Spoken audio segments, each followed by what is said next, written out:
painfully rude of me to just shut the door and not answer? Oh, God, that's awesome. sick, dude. Oh, it's sick. Would it be painfully rude of me? Is this the man who ruined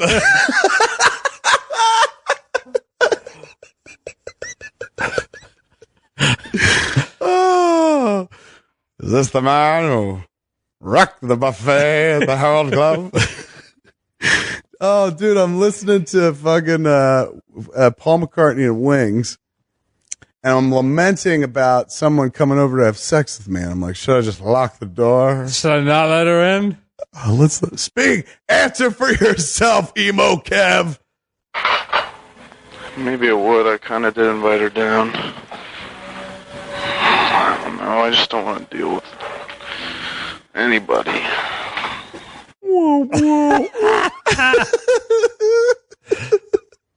Why, man? Why, Emo Kev? Why don't you want to deal with anybody? Procrastinate or have some hours to myself, and what do I do? Go to sleep and eat. Fucking par for the course. Not much has changed. All right, that part's over, Emo. Too fucking close to home is real low. Eat some dopey potatoes and cereal. I was making myself instant mashed potatoes and cereal. Not together, mind you. One is a pre-course to the other. I want to put my comics where I want to put my room in order, but I just have no time. And if you want me to go back and forth, well, that would be an hour away. I want to put my room together. I want to put my comics together. I just don't have time. What does this kid have to do, man? Nothing. He works at Quick Stop. Maybe he's got to go to work. Rest of the time, he lives at home, dude. He lives with his parents. This kid doesn't have to produce any results and shit. So much so, he's lamenting about not having time, but instead he's narrating his life like he's a fucking Batman. Potatoes and cereal. Yeah. Or justice. As the hours go past, I get more and more upset that I didn't show up. So Apparently also doesn't understand how a tape recorder works because I've walked far away from the microphone. the question here is, what time am I going to go back to? What was it? Actually, the question here is, am I going to answer the door or not? Actually, the question here is, am I going to answer the door or not? I mean, how would you not answer the door?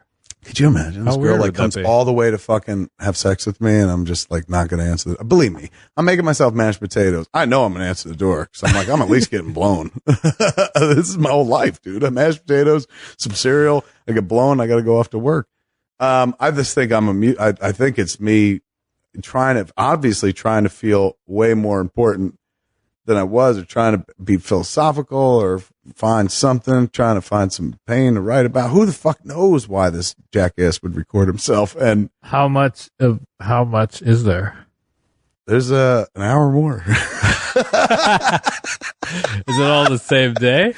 No, there's more. There's this is from I go from talking about whether or not I will open the door to have sex with this person to the bike riding and fucking To the beach? women. Why do I bother? Shit like that. No way. Oh, dude, talking about like they just break your heart. Like, it's nuts.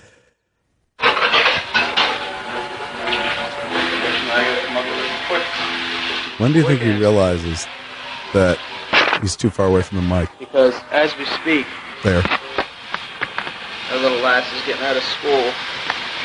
I called her a little lass. I said that little lass getting out of school. So I'm out of school and she's in school. I'm trying to have sex with a high schooler here. And if this is 1990, I'm 19 years old. So I guess Yeah, it's not crazy. it's not bad. Yeah, it's not crazy. It's all pink in high school. Possibly even on our way down, possibly even here. I don't remember much about Hudson's time schedule, which is a good sign. Knowing too much about the old high school. Definitely. You're stuck in the past. How can I talk about being stuck in the past when I'm fucking like 19 years old? There is no past. All those kids stuck in the past. Yeah. Where's my head? Back when I was in the shit in 11th grade. And I try not to think of myself as stuck in the past. Speak up. I can't hear you. Where's my aspiration? Oh, all right. Why am I not going there? There we go. This is where it gets deliciously. You can feed. You could feast on the fucking introspection and the emo coming up. If you were a Dementor, you go home a fat Dementor. And they'd be like, "What happened to you, Bill?" And you'd be like, Oh, shit. You should have seen this kid. I got one of these fat bitches. He was reminiscing, you know what I'm saying? Reminiscing. Hurry, don't be late. Oh, I gotta go lay down. When you suck a reminiscer clean, man, it's like tryptophan turkey. It's like Thanksgiving. You want to go lay down to bed, but all the coats are there. Like, that's Phil. He doesn't quite He's Dr. understand. Dementor. Dr. Dementor.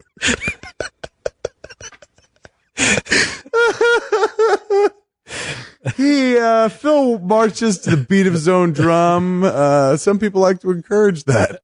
I don't. It's painfully unfunny, but he thinks he's funny and individual. So hey, Phil, good on you. Hey, Dr. Dementor himself, ladies and gentlemen.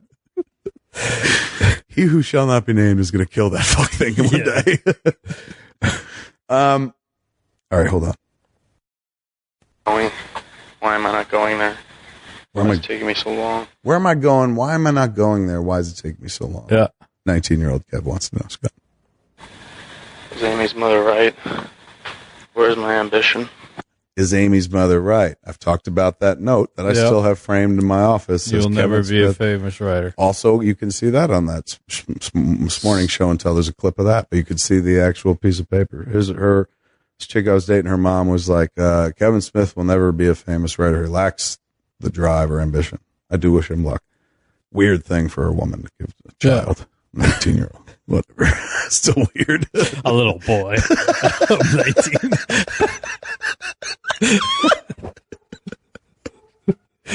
An impressionable innocent. Where's my aspiration? Will I answer the door? Back to the door.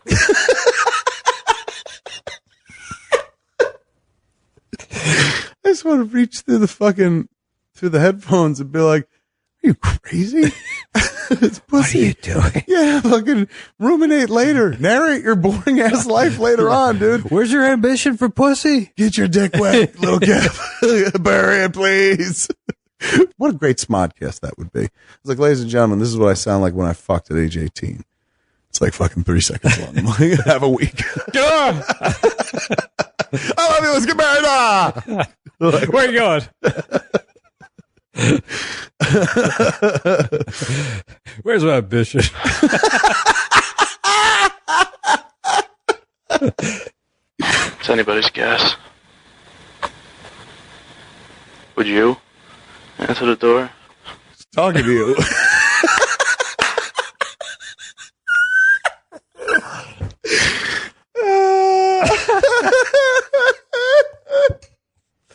Already, but it sets the seeds for the fact that you already had an audience in your mind. I just hadn't met him yet. Would you? Presented for your approval.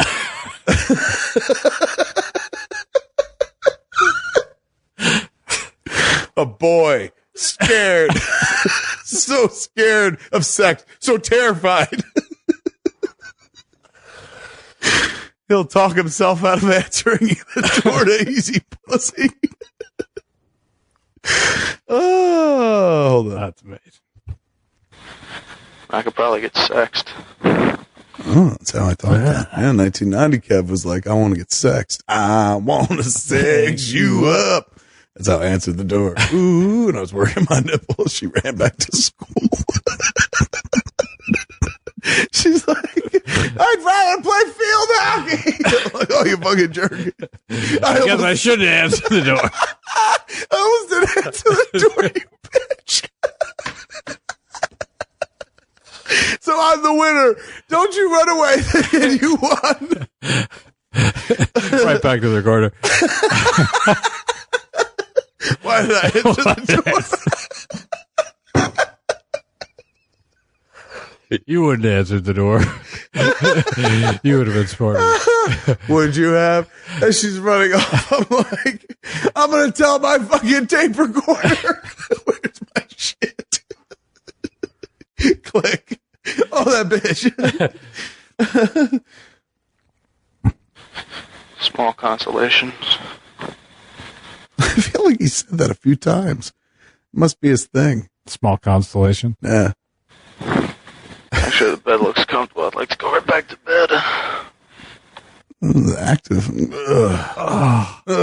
Busy life making these instant mashed potatoes. It's taking a lot out of me. Oh, I gotta lay down. Where's my ambition?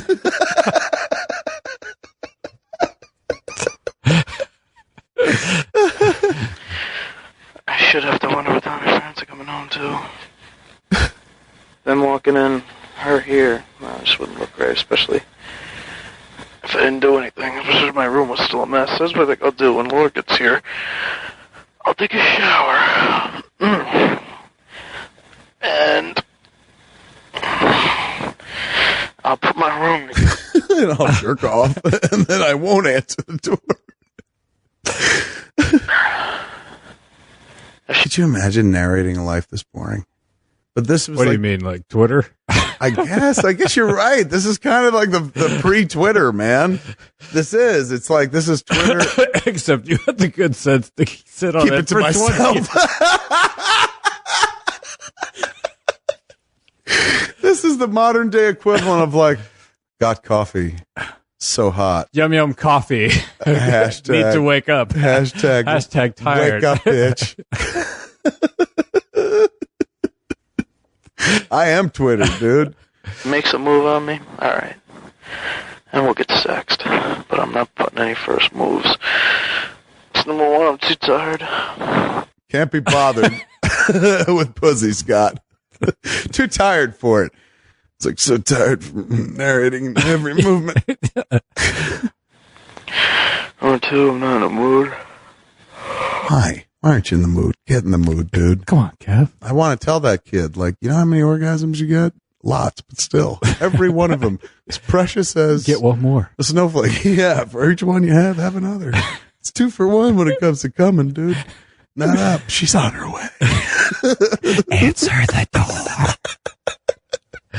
If this chick knew how I'm sitting here for fucking 3 minutes talking about her in the tape, she would be scared. Yeah. She'd be like, I'm not touching I'm your not knocking dick. the door. Yeah, how about the next knock on the door is going to be the police. Well, I got things to do. I should put this room in order. I promised I would. Ever fucking like, Put this room in order. ever like, I'm not going to get laid because fucking, an orderly room is more important. Because my mother would harangue me all the time. About It's like, this cleaning your room's a room. mess. Yeah. Hang on. And for the record, it wasn't really that messy. Gotcha. I promised a lot of things, including myself. Oh, don't get that. Don't get depth now. Don't get depth. I said, don't get depth. Don't get depth now. But like, what's depth about? Like, sometimes I like to come. Sometimes I'm too sleepy. I'm positively Walt Whitman-esque.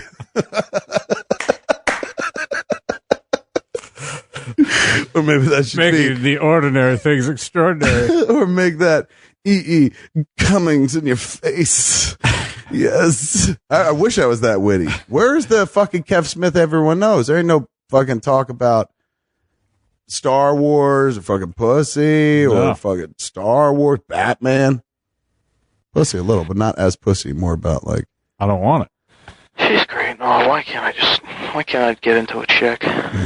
holy shit, dude. That sounds fucking, are we sure this isn't Don Smith's fucking diary? He's like, why can't I get into a chick? The next words Boy, out of my girls mouth. gross me out. Why don't girls have wieners? Do you know? I'm like, Scott, you want to handle this one? I'm dreaming about Kim. It's a kiss of death. But dreams aren't real and you can ignore them.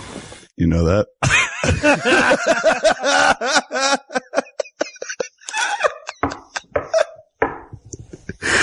Anyone ever tell you that, Scott? I figured it out apparently at a young age. Dreams aren't real.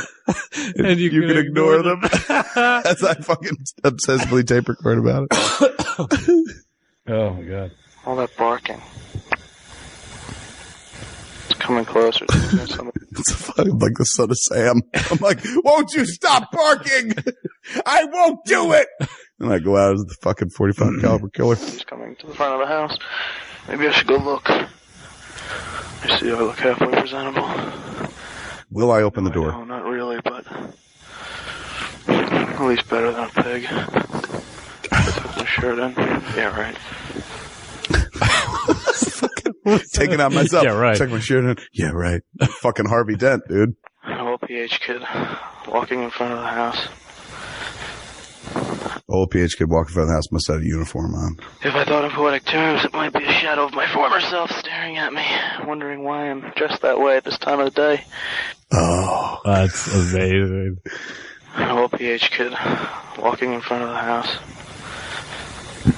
Odd. If I thought in poetic terms, it might be a shadow of my former self staring at me. If I thought in poetic terms, it might be a shadow out loud into a tape recorder. It might be a shadow of my former self looking at me. Wondering why I'm dressed that way at this time of the day. Wondering why I'm dressed this way, meaning not wearing a uniform at this time of the day. I guess it was in the morning? Wondering how come I'm not in college. Fucking little bit of Dante right there. Yeah. That was at that age, dude, that's all fucking anyone force fed you was just like, you gotta go to college. Oh, everybody we went to school with, I went to school with, I don't know about you.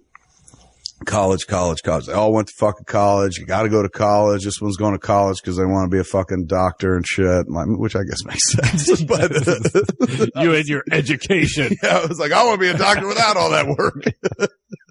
Take your pants off.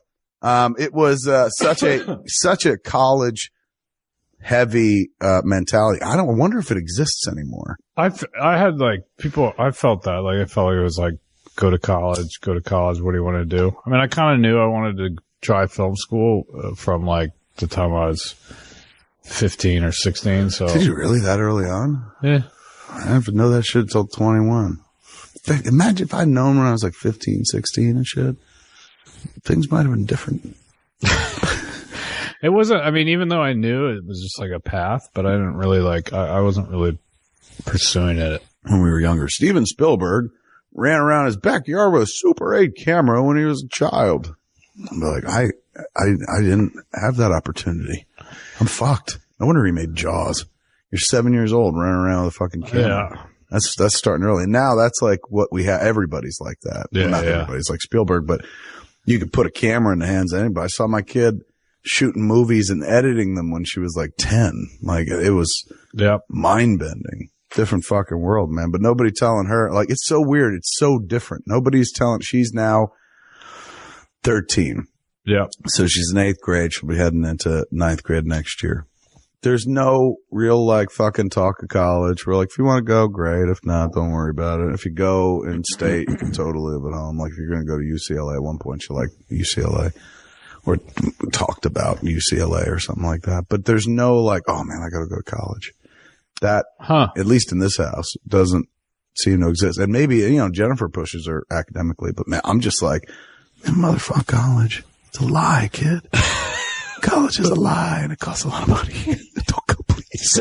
Don't go. I want that money for me. I'll homeschool you. I need DVDs. She's like, we're all fucking digital, Dad. Whole library's up in the cloud. I was like, I know, but I like walking in and shopping. All right, let's dive back into fucking Emo Kev. Let's leave Emo Scott and old really. Emo. Listen to us. We're still talking into tape recorders going. There's a shadow of my former self. I like Hudson. I like it a lot. All my friends went there. Phone. Maybe this is Laura. Just the post office. What? I thought maybe this is Laura. And then it was just the post office called. Oh. Phone, Scott. I don't know if you remember what those are like, but phones. Did you answer it? Like how I did, and then I paused the tape. Oh, okay. Someone from personnel. Am I going to wind up to be like my old man? Which isn't bad for him, but... Oh, no, car. Everything distracts me. I'm like a fucking kid like looking Homer for Simpson. Ritalin. Yeah, like, ooh, puppy tail. Car. Oil pH kid. Phone. Dad. Sad. Future. Girl. College. Laura. Door. Answer. Looks like... Oh, it is. It's Laura. Here we go. Never has someone been so unhappy to get pussy. Here we go. Guess I'll do it. I just want to smack him. Once again on the way home from work. Okay, once again Yeah, on the we've way leapt home from ahead. work. Yeah, now we've paused. We've jumped out in time. Okay. Maybe we'll find out what happened with Laura. Apparently, I did answer the door. Yes. If I'm saying I'm riding home, I guess I'm in a car. Yeah. Maybe in a car. Yeah. I mean, it sounds pretty loud. Unless you're on a bus. Well, later on, I talk about riding a bike, which I was like, this can't be me. I did something physical. October 3rd. The end of the October 3rd, 1990, this is. Scott. October 3rd, 1990. 90s almost. A few more months. No. 89. Once again on the way home from work. October 3rd. You're walking. The end of the 90s almost. No, you're on a bike. The end of the 90s. This was recorded during Dogma? It was recorded 2 days ago. Kev, we're shooting. I'm like, hold on. Should I answer the door?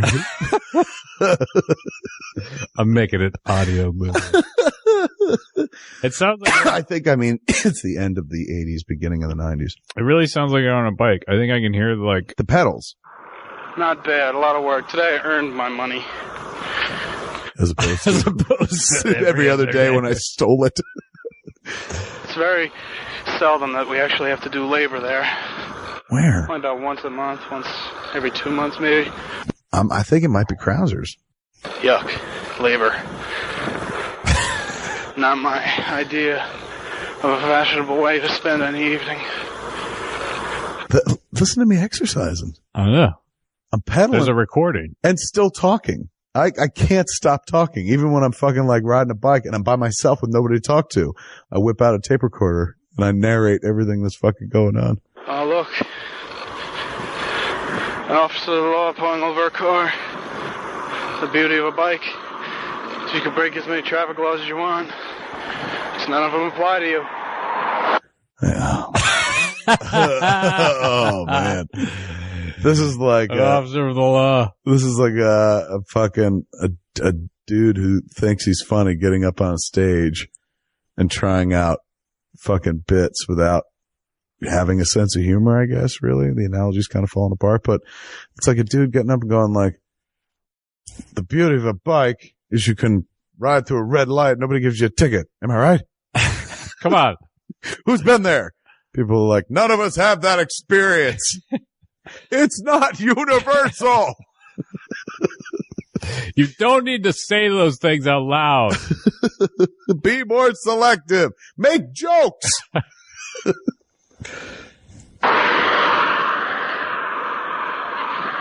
It's kind of brisk out. Weather report. It was a very unassuming day. Nothing fantastic happened. See, just not content to just use small one syllable words or ever got a fucking. Could just be like, wasn't a, you know, Yeah. was It was trippindicular out today. Put my comics in order. Ooh, comics. Finally. I like this Emo Kev. We share some things in common. Did I? Oh, I didn't. Oh, hiccups. It's everything, dude. Literally, I narrate everything. I hiccup, and instead of just letting it happen, I go hiccups. what else would you do? I didn't even put my comics in order. Put the rest of my room in order. Oh, and I ordered comics. That's what I did. Now, will I actually send for them? God, could you imagine? You literally sound like somebody who like loses their memory at the end of the day, and I know, it's so like- you want to replay it and be like, I call this Kevmento. I have to retrace everything that I've done. Did I put my comic books in order? Click. You didn't. Click. I suppose that's the big question. Yeah, What is the big question? If anyone's asking him, it ain't this fucking mook. It's a bargain for the books I'm getting, but Most 19-year-olds are out fucking or, making money, fucking. I'm riding at 10 speed up the highway talking about comic books to myself. What comic book should I order? Should I open the door to comics? Should I fuck a comic pussy? Comic pussy will never cheat on you. Heartbreak. I'm feeling a pain in my chest. Heartbreak. Moth. Car coming. Pedaling hard. Hurts. Wants sex. Hungry too. Wiener hurts a little. I'm gonna die one day. I'm like fucking Larry King. Just a series of thoughts with ellipses. a lot of gas today. Whew, and they stink. Of course, out here you don't smell it. I'm surprised we didn't get complaints in the store. I had a lot Your of gas? I'm talking about getting gassy, dude. I'm literally narrating like, I'm very farty. Thankfully, outside, no one can smell your farts. Indoors, a fart can be detected, but outdoors, a fart blends with the environment. Farts are free. McDonald's. McDonald's. There it is. Where? A monument to all that is unhealthy. Where's our McDonald's? Ray Kroc, ladies and gentlemen. A man, a dream, a burger with mustard, ketchup, and a pickle. Into a multi-million-dollar empire. Rivaling perhaps Disney World, Disneyland.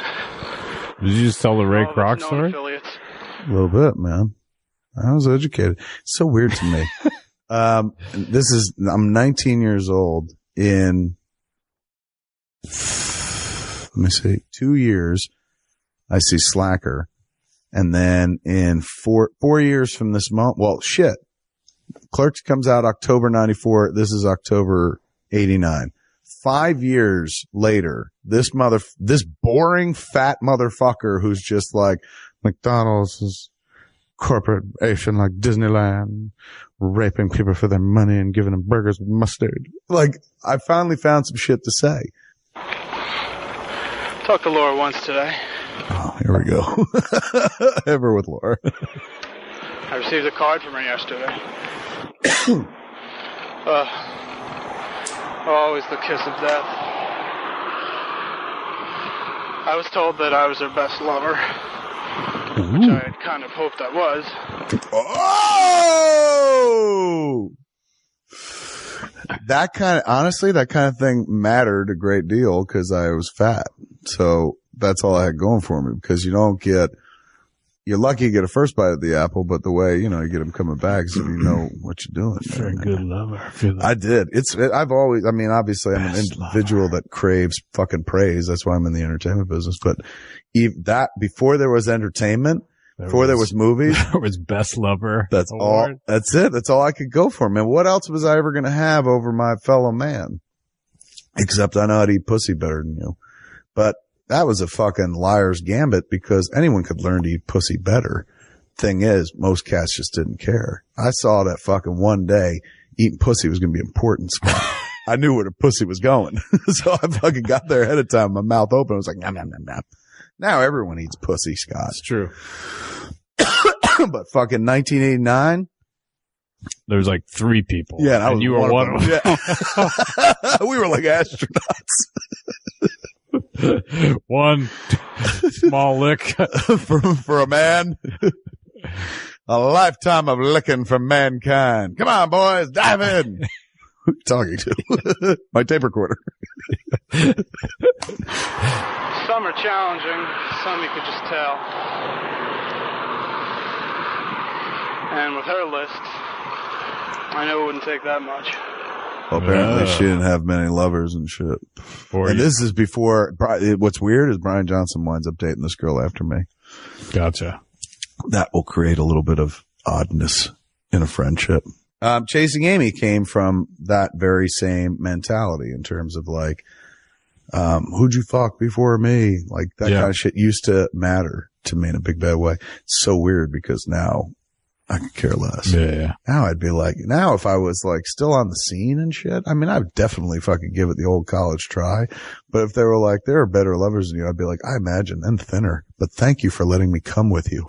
Goodbye. Goodbye. I'm done. A very earnest, sincere thanks as I walked away. They'd have to reconsider me at that point. They'd have to be like, you know, he may not have been the best lover, but he was certainly the most courteous. Yeah. As he left. He was polite. Yeah. Kept it all to himself, too. Like, kept what to himself? It's cum. If it came. He took it with him. Yeah. He put it in a little bag. In a jar. I don't know. He came in a jar.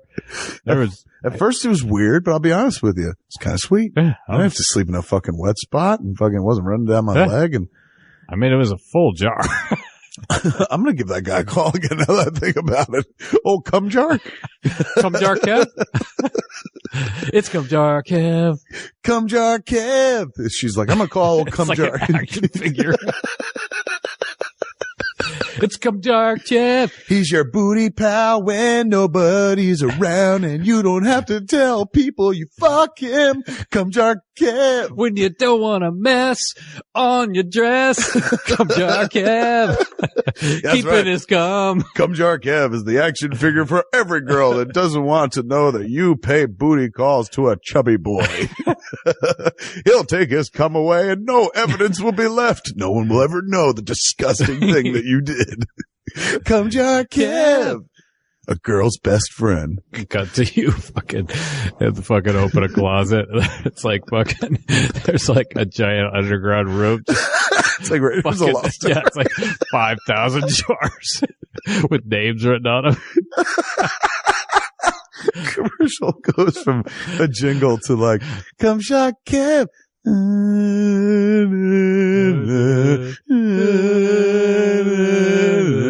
Like this commercial. Open one of the jars. Somebody opens the jar, gets their face melted off.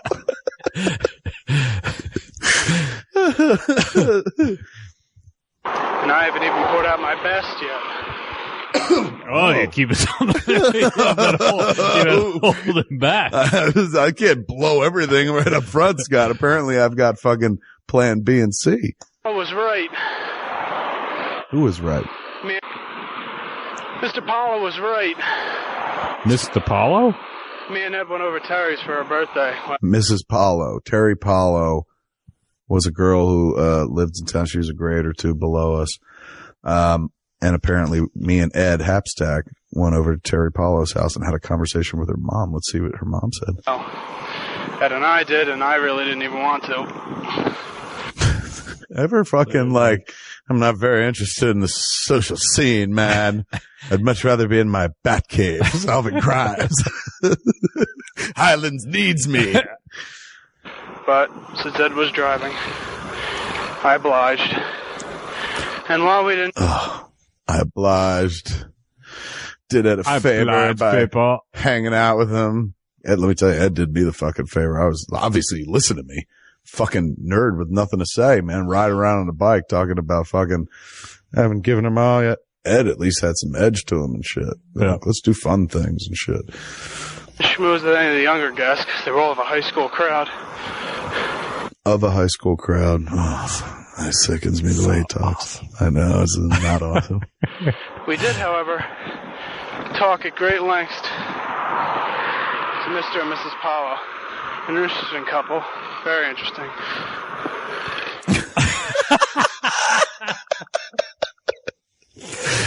I'm 19. An interesting couple. Very interesting. Very interesting. Watson, I interrogated the Paulos and discovered that it was all very elementary. I obliged Edward and went to the Paulos. I cautioned them against opening the door. Quirky, in the least. They're quirky, dude. I like these Paulos, apparently. Mr. Paul said something that was pretty much on the money. I disagree with it at first, but he was right. He said, we, meaning Ed and I, and not just Ed and I in particular, but our whole young gender, not even gender, our whole young generation, sorry. And not just our generation, but any generation that's at the point that we are now. Which would be our generation.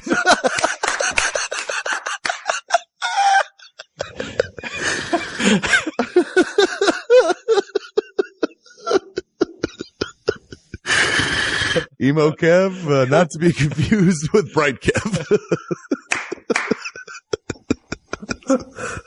Stop clapping. Scott's like, this is delicious. Like a 12-course meal of magic. Like 25 below, I guess. Anyway, he said, we don't know how to have sex for fun yet. Oh, this is Mr. Paulo. Mr. Paulo with quirky but true words. Oh, Mr. Paulo. I'm intrigued. This is the creepiest 19-year-old we've ever had come over the house. Oh, you've had many. Why are you talking to parents, you dick? Why don't you go try to fuck one of my gorgeous kids? Tell me your thoughts on marriage and sex, Mr. Paulo. I will. Don't mind if I record them. He's like, Terry, don't let that fat kid with the tape recorder come over anymore. He thinks he's Dale Cooper from Twin Peaks. Diane, in my hand, I hold a box of small chocolate bunnies. No, I was insulted by that. In a mild fashion. I probably threw down. I'm like, Laura says I'm the best. Fuck you, Mr. Paulo. Fuck you, Mr. Paulo, the best. And I haven't even pulled out my best moves. Yeah, I got hidden shit. Because who is Joe Paulo to know what kind of sex I have?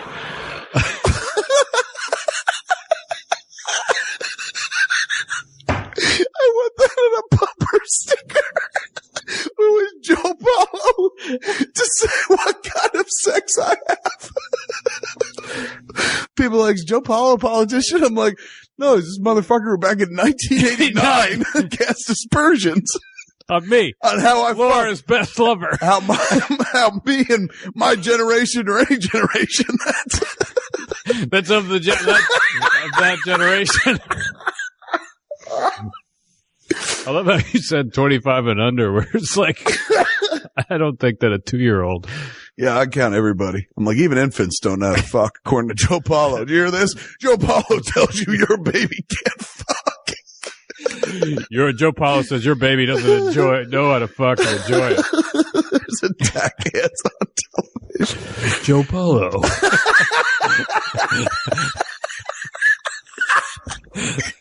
Joe Paulo says your baby can't fuck.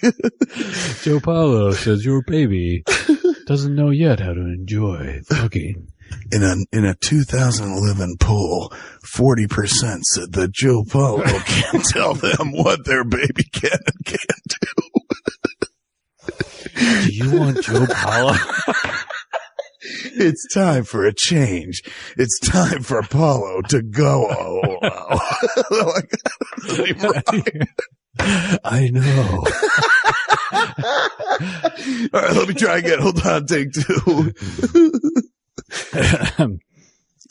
Joe Paulo's feeding you stuff you can't swallow. Yeah, I like that. I mean, if we could push it together a little bit more. It's more haunting. It's like The Kill List. You ever see The Kill List? Have you seen The Kill List? No. I'm not going to say anything more. Go see it. Go. You can rent it on VOD. Okay. Watch The Kill List. I can't say anything at the risk of, I just got to know what you think. Okay. I'm not even going to say it's fucked up, but it's fucked up. But you got to see. I don't want to like put any ideas in your head where suddenly you're like, well, I wasn't as fucked up as you said. It's pretty fucked up. Kill List. Kill List. British flick. All right, here we go. Back to Emo Kev. But after careful consideration and a few throw-arounds with Ed talking about it, After careful consideration and fucking Ed, we realized Mr. Paulo was right. Because I didn't enjoy it. Gay sex is just not as fun when you're young, under 25. Part of my generation, or any generation that's alive right now. Any generation that's all right. Any generation is part of our I think generation. he's right. I think there are exceptions. But on the whole, he's right. Paulo's right. We got to do what he says. You, policeman. You're not fucking properly. So says Joe Paulo. What? You, little boy. For example, the exception. You go out with somebody for a long time. See, dude, this is the leitmotif of my life. I'm not a particularly talented man, not a particularly clever man. I'm always looking for the exception. I'm an American, which means I want in, but I want to be able to stand apart too. I want to be included, but I want to be special. You can hear it, like in everything I'm talking about, even long before I make films. Yeah. It's so fucking important to me. Why? You go out with somebody for a long time. Why does he want to be the exception? And it's not because he's exceptional, because I know this kid. And you now know him too by listening to him. Like prior to this, people could be like, oh, fucking, I like Clerks. So imagine he was fucking cool his whole life. Not at all. So as you listen to it, why does this kid think he's exceptional or the exception? I'm always holding myself out apart from, not necessarily above, but just like, I want to be able to get away with this. Oh, where you're going, like Joe Paulo. He may He's an be right. interesting guy. No, yeah, Joe Paulo, fuck. He's got my vote, but on this issue, we'll differ. No, I'm just like, I'll grant that he's right. Except for, in my case, I'm leaving myself like a little bit of an exception. And it's just, I mean, honestly, it's fed everything I've done. Feeling that way where I'm like, well, why not me? Or this is the exception. Or I know everybody does this, but this over here can be done too. It's weird for me to listen to it because even at a young age, it's there. Mm-hmm. It's me yearning to be something more than I was and not knowing what the fuck it is. So I'm rolling around with a tape recorder, yapping into this fucking tape, trying to figure it out. But I wouldn't figure it out for fucking years. 1989, at least almost 2 years. Of course we could have fun when we're having sex, because I knew her. I knew her inside and out. Well, inside and out. Yeah, that was some sexy talk. You know what's really weird is like, think of me. When people say Kev Smith, they're usually like, oh, he's talking about fucking and anal jokes and boobies and dick jokes. You're really pretty G-rated. You know what I'm saying? Like this Kev, Emo Kev plays on fucking 7 o'clock. Yeah. The Wonderful World of Disney is Emo Kev. Yeah. Kind of thing. I knew what made her tick. So it could be fun. However, everyone else you go with at this age? Go with. That's what we called it. If you fucked somebody. You go with them. Yeah, it wasn't just fucking if they blew you, if you fingered them, ate them, or fucking felt their boobs on a regular basis, more than one. Well, it was go with or went with in the past tense. Like last night I went with fucking Janet or something like that. And that meant that we fucked around. Yeah. And then there was going out with, you were boyfriend and girlfriend. Like, yeah. But go with. It's just like. Is sex. It was weird. It wasn't code. It was just the socially accepted term. Like, did you go with her? Yeah, I went with her. Like, nobody says it anymore. Like, I never say, Scott, you go with Alex? You're like, yeah. Fuck yeah, I went all over. I mean, it's just. Fucking goed like crazy. It's implied that since you're married, of course you go. Yeah. But it was this whole lexicon that now doesn't exist in my vocabulary because I don't have space to be like, did you go with her? Like, even when I talk to people who are like having first time experiences sexually or something like that, because they're still wouldn't use not that married, terminology. I would never say, did you go with her? I'd be like, did you fuck? Did you guys fuck? I don't even say, did you fuck her anymore? Cause I'm like, based on my own sex, I don't do any of the fucking. I get fucked. I make it more generic. Was there fucking involved or, something like that? But I would never, I want to try to reincorporate that. Did you go with her? I'm going to hit my wife up next and be like, you want to go? Let's go together. Let's go. Yeah, I want to go with Let's you. go for it. I want to go with you. Which sounds like, let's go to the bathroom together. She's like, I'm drawing the line there. It's a contest. A test of will and strength. How virile are you? This guy? Really? Not at all. You make it sound like fucking Ben-Hur. Fucking is like a chariot race. Particularly when Mazzolo wants to rip your wheels out. It's true. I don't have fun when I go with somebody. I don't have fun when I go with somebody. Why is that? Why? Because you feel like because you're not relaxed because you're trying to be the best lover. Is that right? Yeah, you're putting pressure on You're like yourself. my therapist. I could have used you. You're like, fuck, this is like Goodwill Hunting, man. Any minute you're going to be like, sorry, fuck, Kev. I'm like, not you, Scott, not you. Is that what you got out of that? Let me hear. Have to be going with them for a long time. I was always trying to prove myself. I couldn't relax. See? You couldn't enjoy it because he was so busy. Because you wanted that. You wanted to know that you were the best at it. I wanted to make my mark. Yes. Leave a dent in the universe, as Steve Jobs What said. was important? Put a dent in her clit, as I used to say. Steve Jobs stole his thing from me. Yeah, apparently that was what mattered to me.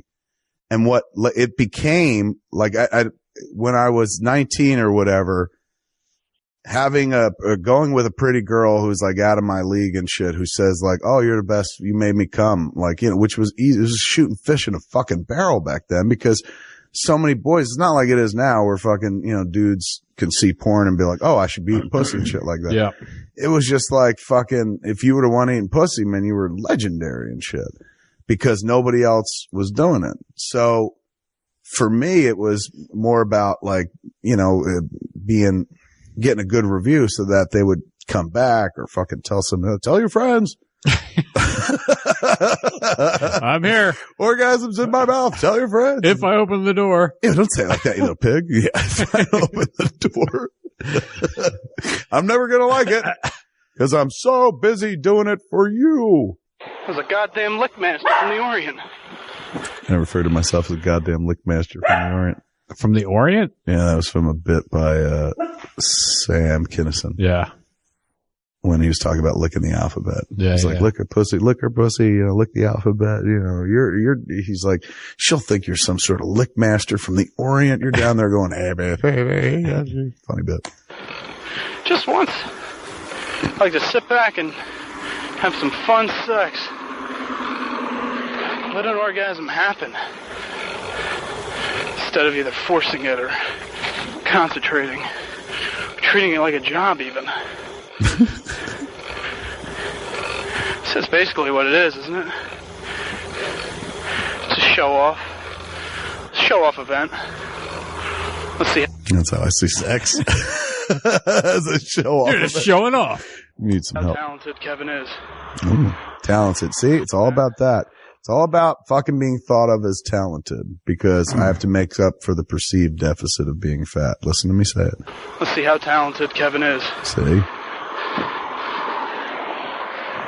It's good I motivator. get my negative side says that I'm not talented at all and all the girls are lying.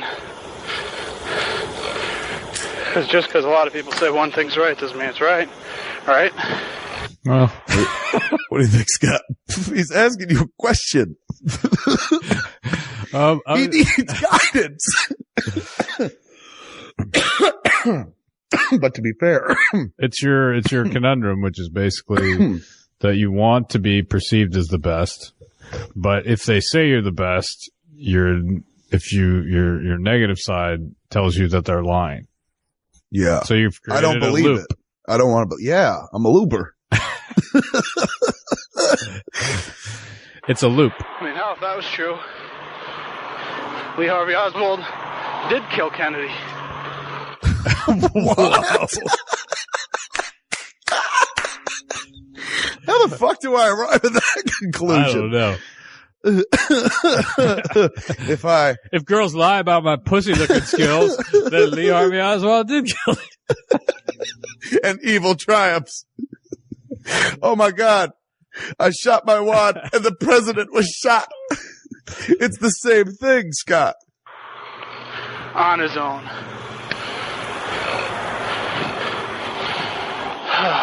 Hill time. Just keep my mind off. Go, Kev, go. Looks like Montclair. I think I can. I'm glad. I think I I can. didn't want to be that far. Well, actually, I want to be anywhere where I'm on my own. Well, like with Bri, though. But basically, out of the house. Big Bri. It's so funny. Basically, I want to be alone. Well, With Brian. except with Brian. Why won't they let me and Brian be alone? Oh, Brian, where can we go where we won't be harangued? Where I can be alone with you. Brian, I will open the door for you. That's a Big Bri Johnson, man. Yeah. Let me see. Montclair, we almost went to school there. Yeah. So I think that's what I would go live in Montclair 2-3 years after this. 4 years after this, ironically. Unrelated reasons. But here at this point, I'm talking about going to Montclair State. Yeah. With Bri. Because once I make the move, I want to stay out. Once I leave my house, I want to stay. I don't want to come home. My brother and sister, when they left for college, they never returned. And I'm sitting there going, oh, I don't want to be the guy. It's like, I went to college and then I came home. Guess what? I became the guy who literally went to college and came home multiple times. Like Don. It all works out, kids. Like Don, what can I be? Like Don. I looked up to my brother. He was a cool dude. I still do. I still think my brother's really funny and really like fucking on the ball and stuff. But he was the very successful one always. Like he was the one who feed me money and shit 'cause he always had a job. Piece. Totally. And I was like the fucking idiot always between jobs or something like that, still living at home. And they could never fathom that. My brother and sister were like, why are you still there? And I'm like, I don't know. Because Brian Johnson won't move out with Yeah, me. I was like, I just want to be alone with Brian. Why are you here? You answered the door. Can't believe I answered the door. You must not be Laura. Oh, Laura. Virginia. I mean, I'm 20. I'm living at home. I'm 20, I'm saying. But I can't be 19. It says, all right, so maybe it's October 1990, which would make me 20. All right, so it's 1990. This is even worse. Oh, God, dude.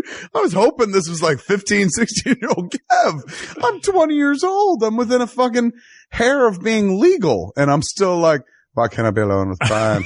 Why don't people understand? Why are there hills? It's not bad, but 5 years it'll be pitiful. So. Hear the bike? I'm trying to picture the bike. I believe it was a Trek mountain bike. Yeah. 5. Get out now while getting's good. Got a lot of material things to bring with me. I can nicely furnish an apartment. Why do I say like material things? Why can't I just say I got a lot of stuff to bring with me? Because you were. I'm showing off to myself with words now. Nobody's around to hear me. I'm like fucking Batman, The Dark Knight Rises. So that's what that feels like. When Catwoman fucking leaves, I'm literally just talking to myself. Or at least have an apartment. Hold on.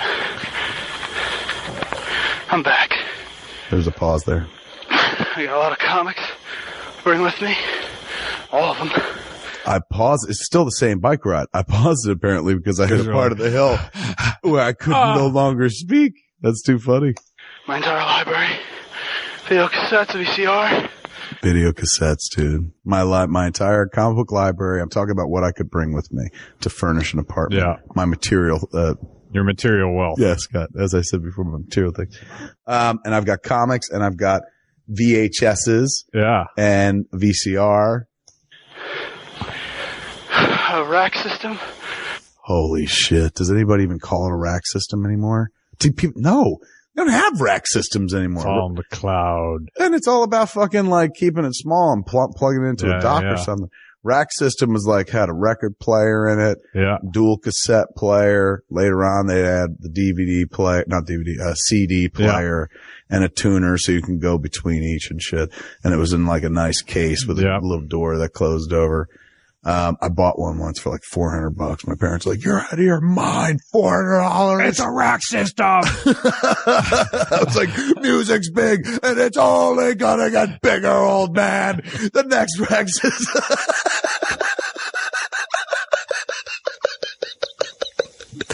I need material things. How will I furnish an apartment when Brian and I move out? A bed. Did I mention rack system? I'm literally. Hell, I got a lot of stuff. A lot of good stuff.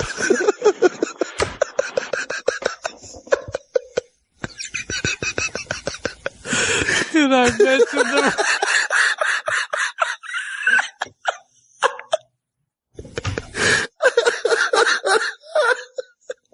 There's two things I'm pretty proud about. Being the best lover and having a rack system. I'm so impressed by it. I'm fucking bragging to me. Did I mention to myself? Do you know that I have a rack system? Of course I do. I'm you. Wait, but did I mention my rack system? A lot of tapes. Decent film library. Twin Peaks. Degrassi Junior High and Degrassi High. Oh, this is like whenever I'm on a stage talking about young Kev, pre-Clerks Kev. Yeah. That's there. And I talk about Degrassi and Junior High. This is me. I don't know in the library. I've taped all those episodes onto VHS. Same with Twin Peaks. I didn't have a box set. I taped all the episodes. So that's what I'm listing amongst my possessions is a bootlegged library that I built myself. Three of the most exceptional programs ever broadcasted. Three of the most exceptional programs ever broadcasted. See, dude, if I didn't make Clerks, I would have been one of those dudes who sits on the internet and fucking tells me that I'm a loser.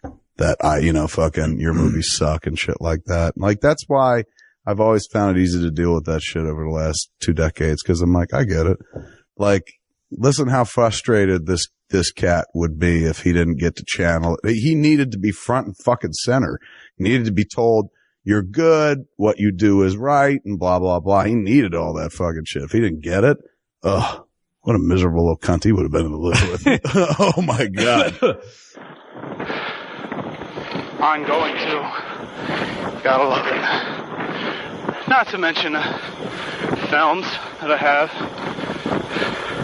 All of them. And of course, the Bullwinkle tapes and the Underdog tapes.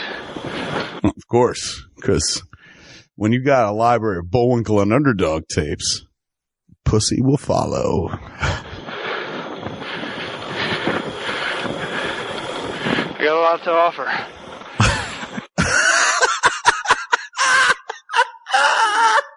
It's like you just fucking listed a dowry.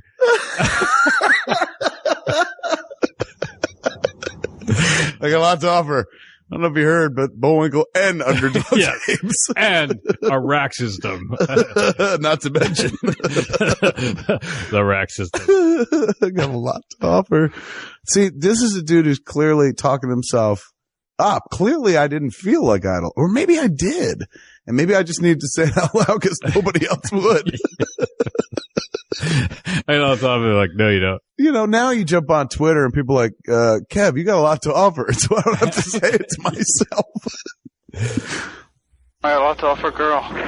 Here I am. The one that you love with so many VHS tapes. I've got a rack system, the one that you love. And here I am, oh, here I am. Over here. I think I'll be able to be fun again one day. Really carefree. I'm just in that responsible position right now. I live at home. I just want to point out the king of responsibility is biking, Scott, not driving a car. Yeah. Biking home, and his home is not an apartment of his own or a house with a mortgage. No. Keep a roof over his kid's head. You're living with your mom and dad. Totally. But he's, fucking responsible. And you're waiting for the days when things will be carefree again. Oh my God. Just recently, dude, I saw. Someday I'll be carefree Kev again. Emo Kev will be carefree Kev. I remember being carefree when I was 6. First grade was free of all care, but it wasn't in second grade where people started disappointing me. I stopped opening the door. It is, my kid this week was looking at pictures of her younger self, and she's 13. Yeah. And I'm very, she's got a big heart, the kid. She's looking at pictures of herself, and she, I wasn't there. I was in the other room when I came back to the room. Jen was like, "Oh, you and that fucking daughter of yours." I was like, "What?" She's like, "You're both so fucking emo, it's sickening." And she didn't even hear this shit. Jennifer hasn't even heard any of the emo stuff. So, I was like, "Why?" And she's going, "Because she's looking at these pictures of herself going like, I was happier then." And I'm like, "What pictures are they?" She's like, "She was like 1.5, 2, like she's sitting on the ground next to chickens on a farm. There's one where she's sitting next to Snoopy." And you're like, yeah, everyone's happier when they're a baby. There's no emo babies. No, I want to play this for the kid. I want to be like, "Kid, and I tell her all the time, anytime like there's something she's like emotionally trying to get over a hurdle, because she's kind of like me. She feels everything so fucking deeply. I'm always trying to remind her. I was like, there was a time when I would like ride around on a bike and tape record my thoughts out loud, like all emo-licious and shit. You could put music under it and shit, and it would have been like an MCR song." And she was like, "How old were you?" And I was like, I didn't want to say 20. So I was like, 15. I was just like you when I was 20. I know, man. I should tell her that. I was like, "Look, I know it's tough to go through some things and feel the way you're feeling, but let me just tell you this." There's a tape recorder. That's how you deal with it. I just quietly slide a tape recorder at her across the desk. "What's this?" Therapy. Cheapest therapy and the best friend an emo kid will ever have. It's to entertain people later. You'll want this. Future Harley wants this. All right, let's dive back in, man. Let's hear what Emo Kev. A secure position. He's in a secure position. I got the job. He's gonna list it for you, man. He's gonna leave it to Emo Kev. He doesn't leave anything up to the imagination. He's amazing at lists. He's a list maker, man. He's fucking a modern day Schindler.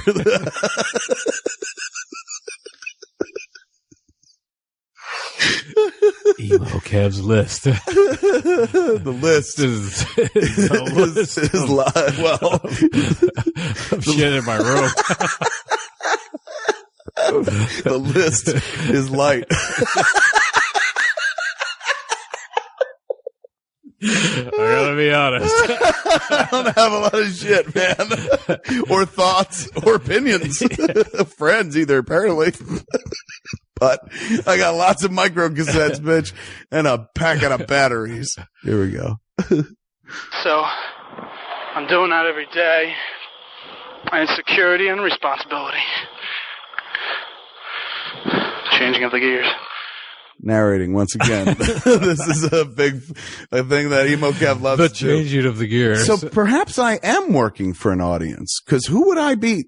Am I telling myself these things? Like, I must think someday someone's going to hear these things because I'm describing noises that I don't need to. If this was just for me, why would I tell myself fucking, changing of the gears. Totally. So I must think somewhere that someone's going to hear this. That's how fucking self-important I always was, Scott, that I was like, someone's going to want these. These should be in a museum. I was young Indiana Jones, man. About myself, though. I was like, I've discovered artifacts from my own past. Aren't they amazing? But admittedly, they are kind of amazing.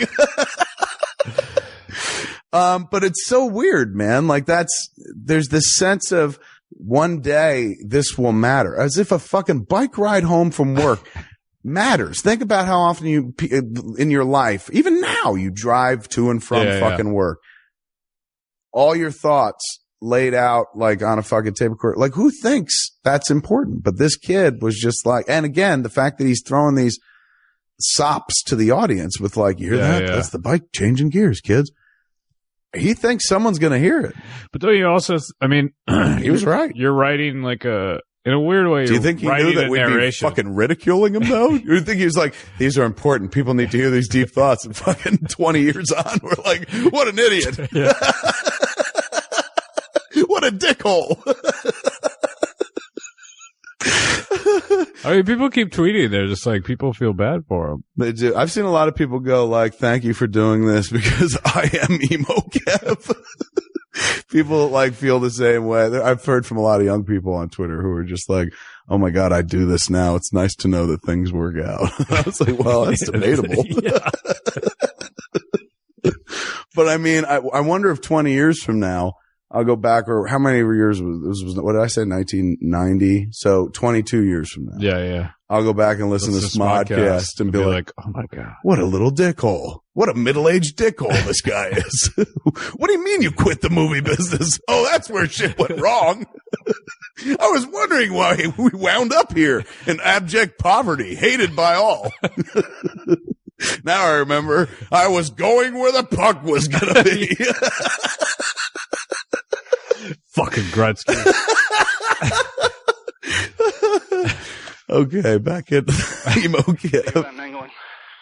Nothing will stop me. I found myself remembering except a hill. A mind game that I played with Kim Ooh.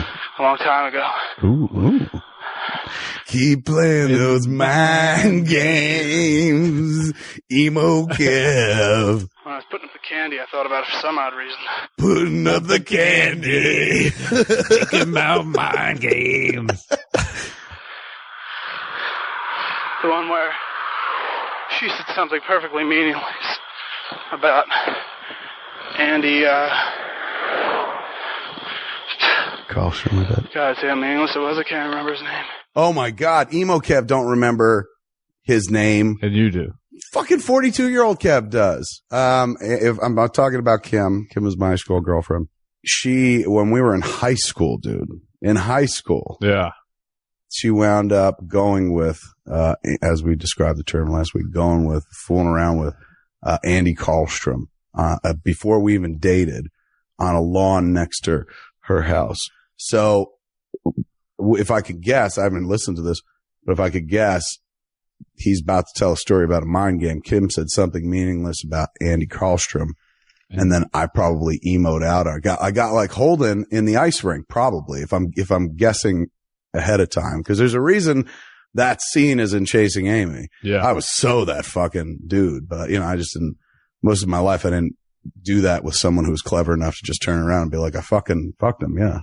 Like, asshole. Yeah, that fucking shuts that shit down quick. You're like, oh, well, I guess my yes, my mind game has blown my mind.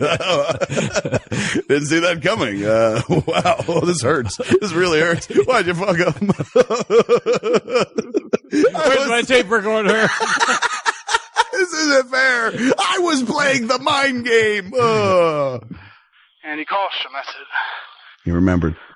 It was just he was working out a little too hard there. You could tell. No. Oxygen. Anti-oxygen. We found this fat boy passed out by the side of the road calling out for anti-oxygen. He wrote Carlstrom in the dirt. Does that mean anything to anybody? Oh, painful. Here we go. I blew it out of proportion as per usual.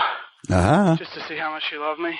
Oh, see, that's the mind game. There's the mind game right there. I wanted to see if she essentially. Well, we'll hear. I mean, fuck it. I'm not gonna tell a story. Let me hear what happens.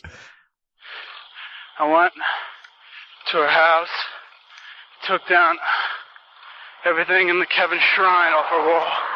Oh, come on, dude. That's emo. Was she there? Delicious. No. So you literally went to her house. She said something meaningless. She said something about Andy Carlstrom that hurt my feelings. About a dude that she fooled around with on the lawn, her next door neighbor's lawn, when we weren't even fucking involved with one another. Yeah. Who put the shrine up? Kim would, like I'd write notes or draw cartoons and shit like that. I was very fucking creative. I could publish books, volumes. I couldn't, she could, because she has it all, of the shit that I gave her in high school. Like I was constantly drawing. I was very good at drawing Bullwinkle and the world of Bullwinkle, and very good at drawing Bloom County and the world of Bloom County. So I would just in class, I wouldn't fucking pay attention. I would just draw comic strips and basically like multi-panel adventures or one splash page with a lot of fucking word balloons or fucking text with arrows and shit like that.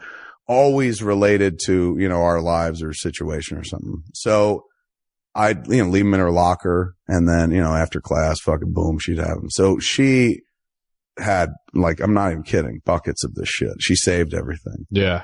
So, and she still has it, unless she's like, I got rid of that shit years ago. But last I heard, she still has it.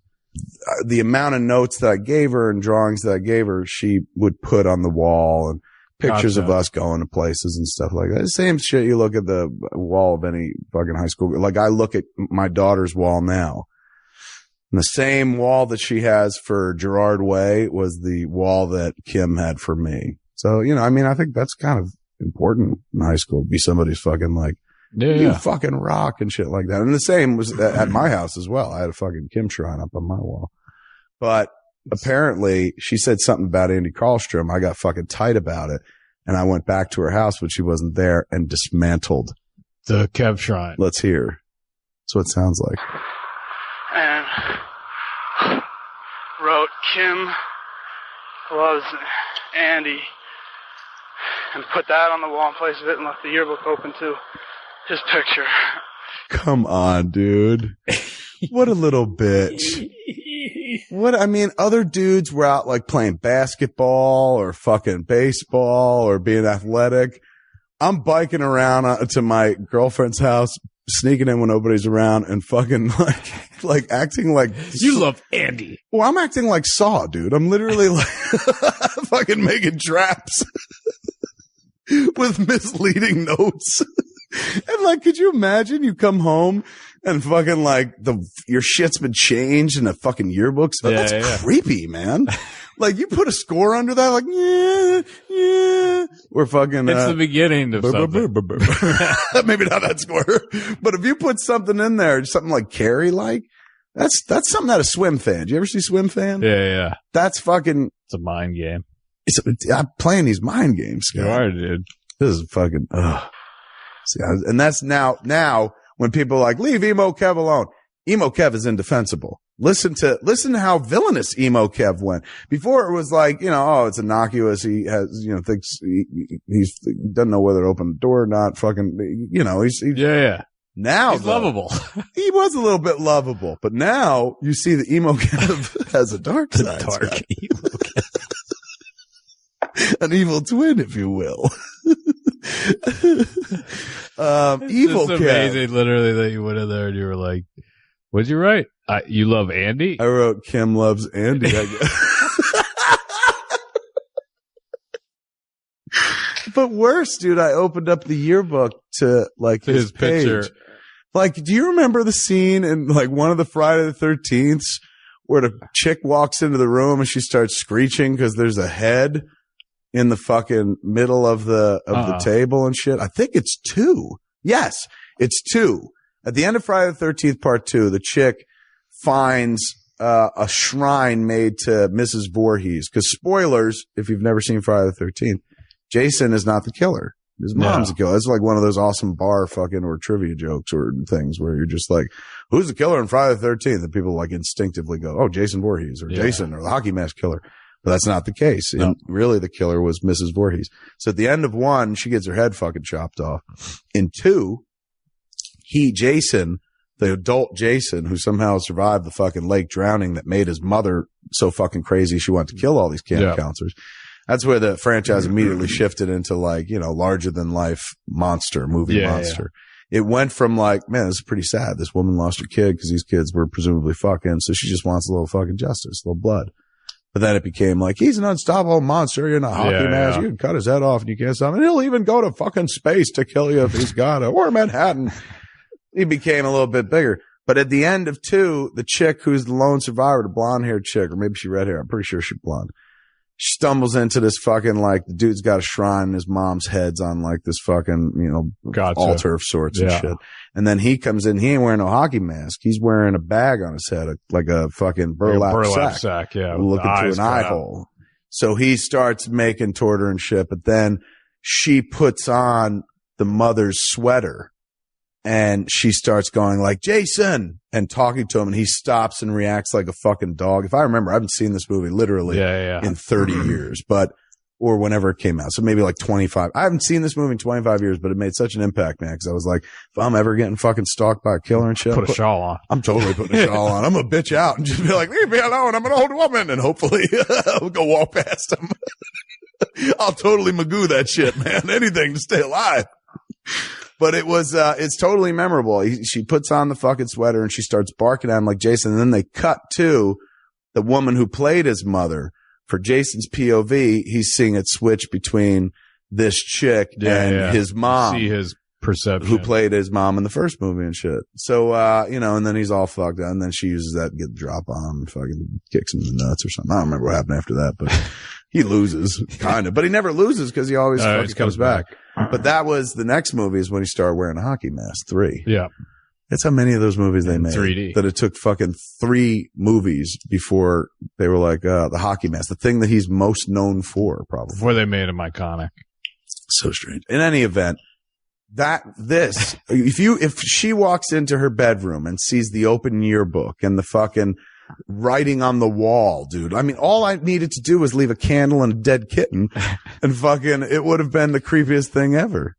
I'm not happy with Emo Kev right now. I'm a little ashamed. Then I waited, hidden. He lied in wait, dude.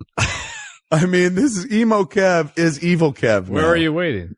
I bet you I'm waiting in her parents' room. Let me see if he tells us. She came home and heard her reaction. Oh, dude, I literally stuck around to hear the reaction. I'm like a supervillain. You know what I'm saying? Like, it's not enough to put everything together. I want to see it fucking fall into place. I'm Loki in the Avengers. When fucking Thor is just like, no, man. He likes being seen. He likes people seeing him up front and center. He's got to be ostentatious. Needs an audience and shit like that. Not only do I fucking punish this girl simply for like mentioning the dude that she went with prior to me. Didn't even like cheat on me with, but just went with prior to me. I've got to like, you want to witness her suffering. Yeah. Or at least hear it from the other room, which is just as creepy. Why did I do stuff like that? I'm with you, Emo Kev. Well, see. Well, at least you're. Well, perhaps maybe Emo Kev came from Evil Kev. Like Evil Kev existed first. Where you did it without thinking. Because that I did in high school. I didn't do this when I was fucking 20. I remember this didn't just happen. Emo Kev is reflecting back to something I did in high school. And Emo Kev in high school apparently was Evil Kev, who would fucking write on walls. And do you remember doing it and feeling bad about it? Or when you actually did it, were you just like... Well, the reaction I wanted was I wanted her to be upset. And then she got upset. And, I was like, yay, she loves me. That's sick. Like you read about those cases. Like I just read about a case where some chick was, there was a guy, he's like, I haven't felt right in a few years. He went into the doctor and he tried a bunch of doctors. They couldn't figure shit out. One was looking at his blood and he goes, you got a lot of, I don't know how to pronounce it, the tetracycle or whatever, a lot of Visine in his blood. And then they traced it back to his girlfriend who was like, yeah, I was putting Visine in his water because I wanted her to pay more attention to me. And her idea, I guess, was if he was sick, she would have to take care of him. And so hence he'd be paying more attention to her, less going out or something. Okay. Now I judged that the other day. I was like, this fucking sick twist. Now all of a sudden I'm listening to fucking I'm the Visine girl. I am literally, dude. I'm sitting there going like, I want her to care more, she made, and it's not even like she stopped caring. Yeah. Like she left me or something. Like she mentioned Andy Karlstrom and I was like, you'll pay for that fucking reference. Well, it tweaks your insecurity and then basically big time. And Andy Karlstrom was like, in shape and shit like that too. I was still a fat kid. He's a good guy too, Andy Krosham. I liked him until I started dating Kim, and then I was just like, you went with Kim on the lawn. You, Andy. Was it hot? Tell me about it. Come here, Andy. I'm gonna jerk off. Liquor's quicker, but Andy's dandy. Tell me the story. Where you going? Why are you running away? Why did I punish that girl for so long?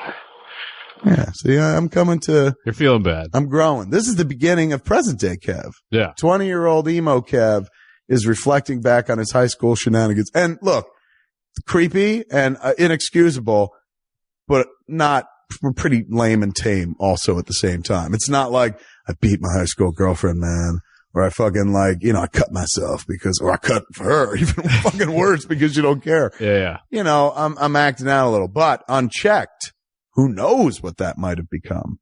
I could have become Tom fucking Cruise in Endless Love.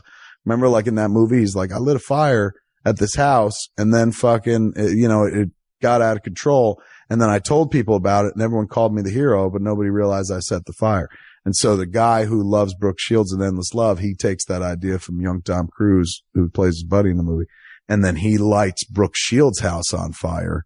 But then fucking it don't go well. I think if I remember correctly, somebody dies. At the end of that movie, he winds up like in a fucking going to jail or an insane asylum or something. It was like this movie that was fucking huge when we were kids. Yeah. Like 1980, 81 or something. Endless Love. Brooke Shields had been in the Blue Lagoon, which was like this borderline fucking kiddie porn movie where they, two kids, Christopher Atkins and Brooke Shields, are alone on an island discovering puberty in each other and they fuck and there's booby shots, but they were like, it ain't her, but it was just they have a baby. And they have a baby together too. It's a shipwreck story, but it's also a shipwreck story about like two teens who fucking wind up like doing it. Oh, they do. And it was sold to adults. Like it wasn't sold to kids. It was rated R. And shit. Yeah. So she was in that. And then she was in this movie, Endless Love, Brooke Shields. And I forget the other dude's name. I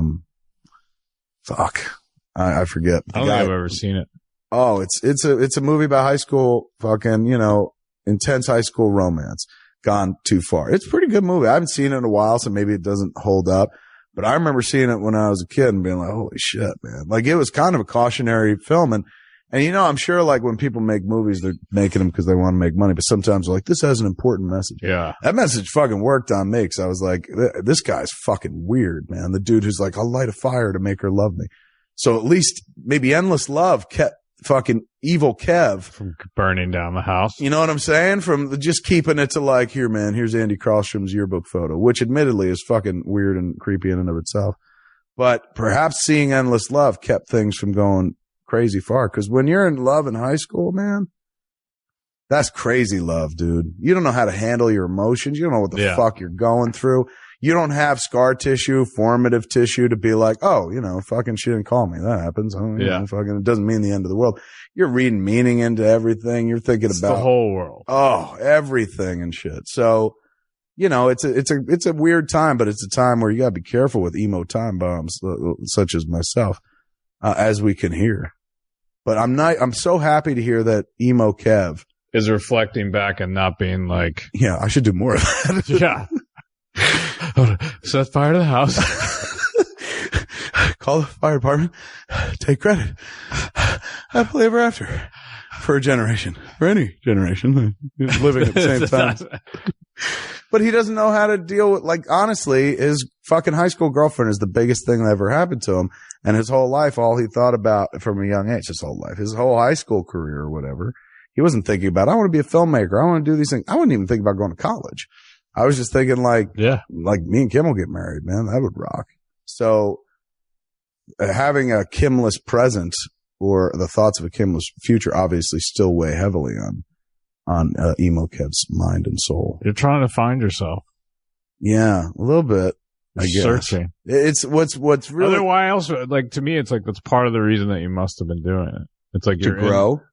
You're in this point. You're obviously at this place in your life where it's like you're trying to find your way. You're trying to. You have to. It's amazing. You're thinking back. You're thinking about like you're literally reflecting on things you've done. You're talking about. It's literally past. Like if you listen to it, it's like there's past, present, and future. It's like you're talking about what you're gonna do, Like you're talking about what you're doing and the items that you own. and literally like what's happening that second, like I'm changing gears. Yeah. And then now you're sort of reflecting on the past. I'm like the Cloud Atlas, the Wachowski brothers movie. I'm trying to tell a story all across the fucking past, present, and future. I'm biking now. I was bad to Kim then. In the future, I'll be this. And Tom Hanks will play me all 3 times. That movie looks fucking tight, dude. I want to see that movie. Not this movie, though. I figure that's part of my youth, and I gotta let it go. There you go, right? You're trying to find your way, dude. It's like therapy. On a creaky little bike. I'm like my own therapist, kind of. Trying to find my way. My theme song. Emo Kev. Emo Kev. Trying to find my way. Biking the live long day. Growing up hard in the streets of Jersey. Coming to emotional truths.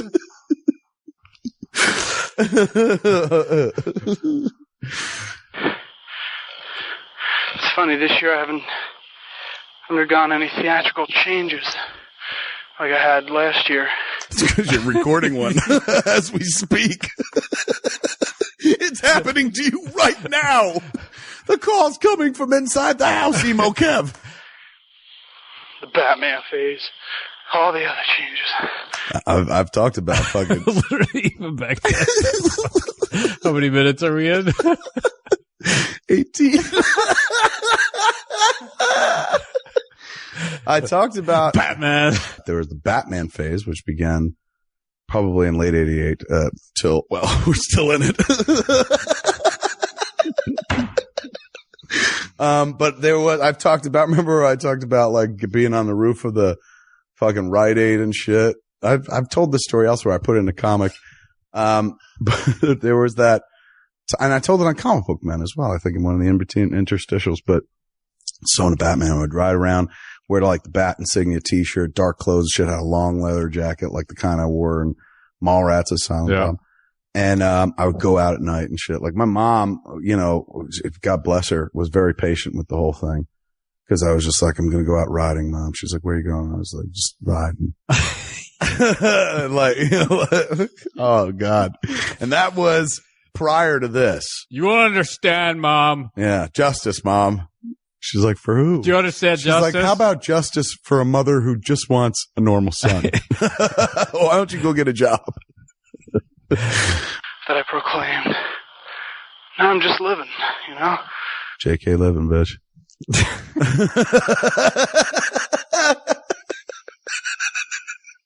I get older, they stay the same age. Yes, they do. What's weird is he ain't living. I'm just living. This ain't living at all, you fucking idiot. I'm just doing it day to day. Keeping my head above water, making a wave if we can, temporary biking, good time. Emo Kev ain't liking good time. Bad times. Scratching heads Not opening the door up. Bad time. tearing down the shrine. Ain't we lucky we got him? Boom, boom, boom, boom, boom, boom, boom, boom, boom. Get him out of here. He's a Buzz Archer. Nothing special about me.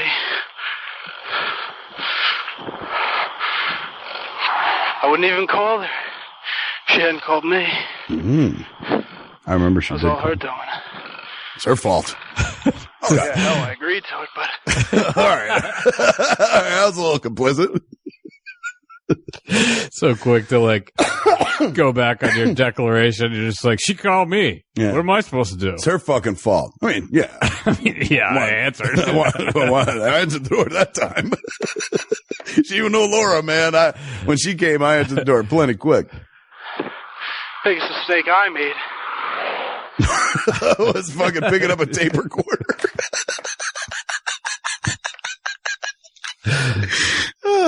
You dumb bastard.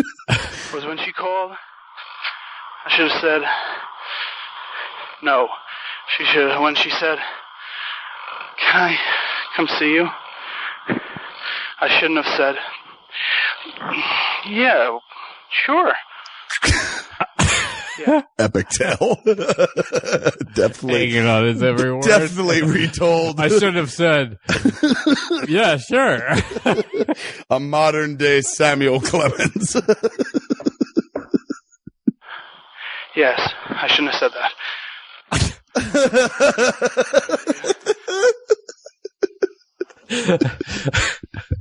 It's like as if we're not hearing the other voices like, you shouldn't have said that. And I'm responding, yes, I should. Yes, I should. He's crazy. This kid might be crazy, dude. No. Yes. He's magic. Crazy and He's magic. my Harry Potter. The boy who barely lived.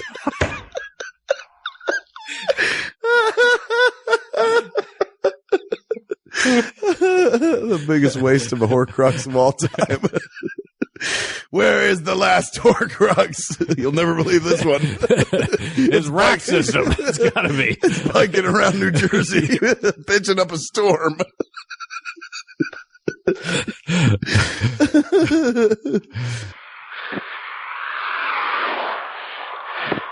And after all that, I didn't even get a birthday gift out of Kim.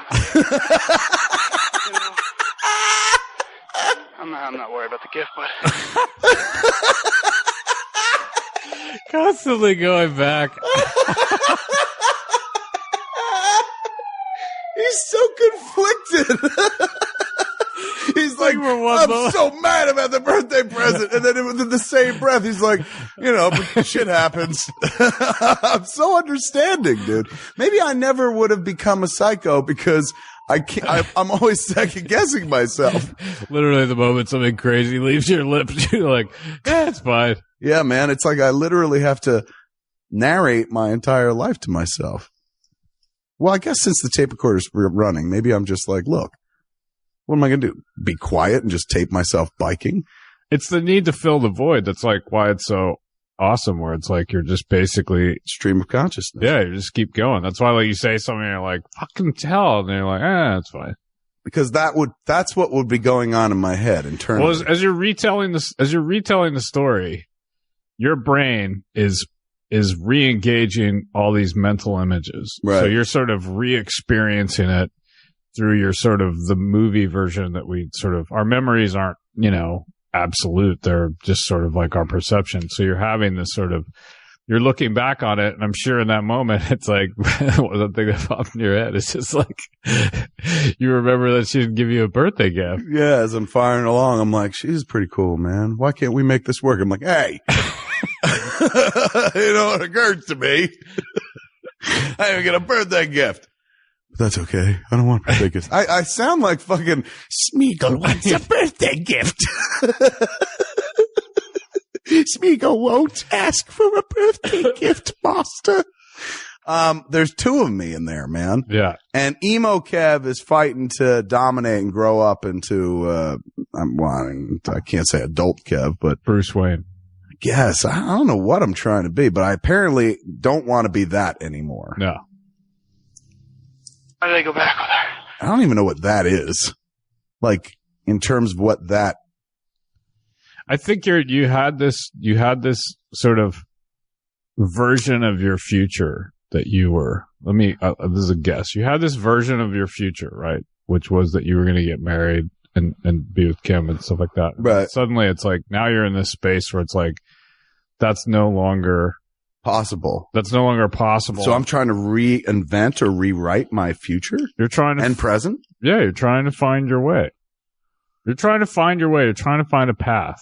Yeah. You're trying to find, like. Trying to find the fucking stop button on the tape recorder. Not working. Maybe it's what you wish. But I assume what you're trying to do is you're basically, this is the period of your life where you're searching for something, and then suddenly becoming a filmmaker becomes. Filled that void. Yeah, it becomes like the path, the thing to do, and you leap on it. But at this point, you're like, you thought it was all. I did. Correct me if I'm wrong, but you thought you were done. You With thought life? that you had, like, you basically were I like, peaked. this is my future. Yeah, I figure at 20, I peaked because I'm driving around talking about shit happening in high school, going like, remember the good times. Like I could see now driving around at age 42 and being like, man, when we made fucking Chasing Amy, remember that or something like that? Like we did big things and there were fucking epic memories about them. I'm biking around talking about shit happened like 4 years ago and it wasn't even that interesting then.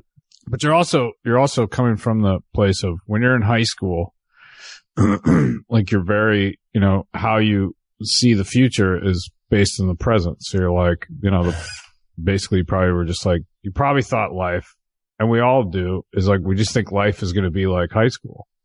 It is. This business particularly is very much like high school. But your idea of it, and then like, obviously you've gone through this transformation where what you saw as being your future is dismantled. And now you're basically going like, I'm crawling from the wreckage. 20 years old.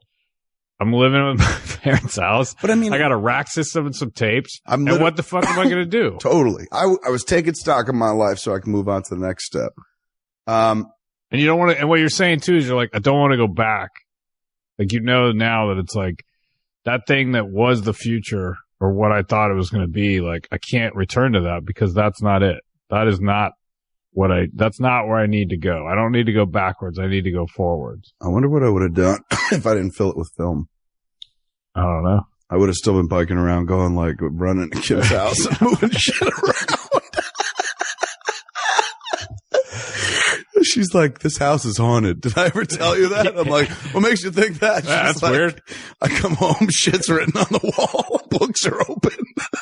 I was like, yeah, but I'm sure to specific Did it upset you? pages. Yeah, I mean, This ghost has to have did any of this make you want to be a better girlfriend? No? Why? I'm just asking. I don't know. I mean, sometimes, you hope a specter is a helpful ghost. Like Casper. Or at least friendly, but this one sounds like a real prick, I guess. Oh, man. Why'd I agree? Well, I know why. I gotta tell you. Nobody asked, kid. I gotta tell you, though, it's, what adds to it is the fucking, like, Just the straining. and also, And it's the just, cars going by. if you don't know what's going on, you're like, boy, when this motherfucker puts on his thinking cap, He is winded. he sweats it out. This poor son of a bitch. He's doing big thinking like Einstein. You think Einstein breathed heavily when he was coming up with E equals MC squared? But then you realize he's on a bike and you're like, oh, he's trying to do too many things at once. And he's not a master at any of them. That's the problem. But why? Why? Why is it that Oh, that's amazing. Kev, that's why. I feel for her? Why? Why? Why ask why? Bud dry. Why? I wanted to be a pitchman. Is it because I spent so much time with her? Is that it? Time element? If that's the case, I'll spend time with someone else. Somehow I don't think that's the case. He needs no therapist. Love. He's his own therapist, dude. Yeah. You're therapist and patient at the same time. Yeah. And a physician, heal thyself. Spend time with someone else. Listen, I'm working it out. Somehow I don't think that's the case. No, ain't gonna work. Love. It had to happen. Love. 24-karat case of love. Holy shit, dude.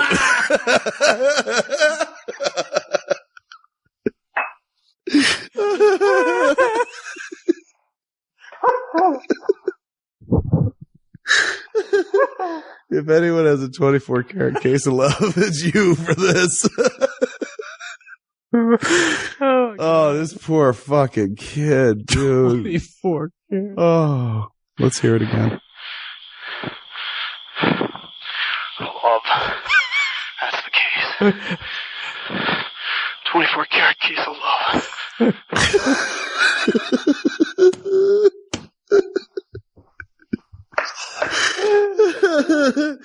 The new hard-nosed detective drama in the Kevin Smith detective series, a 24-karat case of love. She was a beautiful dame who walked into my life and dropped a 24-karat case of love on my desk. Public School Hill puts me about, like, I'm almost home. I'm in Highlands at this point. Yeah. There's not much further to go, man. It's 24-karat case of almost being home, Scott. So awesome. Good. This is what going up the hill is for. Go down the other side.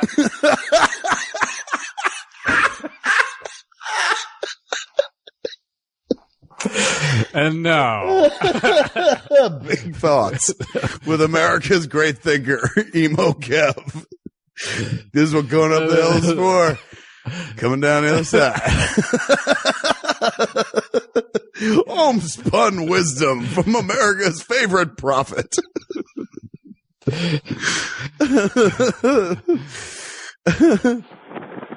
Public school. Park. Me, Kim. Can't get away. Pronunciation of love. I can't get away. Pronunciation of love. Hold on, man. I don't even know what he's talking about. Me, Kim. Long discussion. Pronunciation of love. Oh. Enunciation of love. Correcting Proclamation myself. of love. There we go. Ever rewriting. Yeah. Ever looking for the perfect term. I have a vague. probably should have rewrote 24 karat. That's why you said Fuck you. That's genius. That's going to be the name of my fucking next book. A 24-karat case of love. The Kev Smith story. I have vague recollections. I mean, I'm pretty familiar with all the details of my relationship with Kim. But I haven't thought about this in eons. And now I have a vague recollection of her and I sitting at the park at public school early in our relationship. Kim. Yeah. Swing. Love. Air. Expressed. Water. Blood. Boner. Suppressed. Moved. Replaced. Yeah. No. Throbbing. That's the word. On the bench. Spent the whole summer apart. Only to have it revealed then. That she was a dude. Like me, Kim, her dick.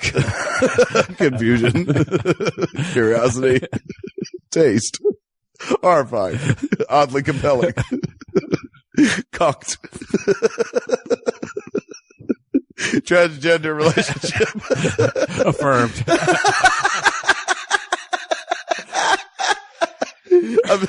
I'm dating a dude. But I guess that's why you go up a hill. So you can come in a guy's mouth.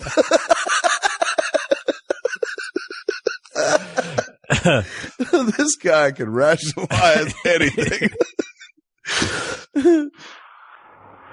Wondering why. I don't even know what she was wondering why. See, that's the thing with Kim. I don't know what she's on her mind. I know what's on my mind. I don't know what's on her mind. Everyone knows what's on your mind, dude. Yeah. You fucking record every detail of what you're thinking and what's on your so-called mind. Like, as an adult, like, if some fucking teenage boy came into my house, went into my daughter's room and fucking wrote shit on the wall. Well, I didn't, I think I just hung up something written on a piece of paper. Just whatever. I mean, that's unsettling. I'd be like, dude, you're not allowed to come over here anymore. Like, you're like that boy in Endless Love. But when He's like, maybe I'm like you, Emo Kev. I'm like, hey, shush. I listened to the Smodcast. I was 22 years old. I got a 24 karat case of love. I'm like, oh, hoisted on my own retarded petard. All right. Jen's just like, get him out of here. I was like, I can't. I created him.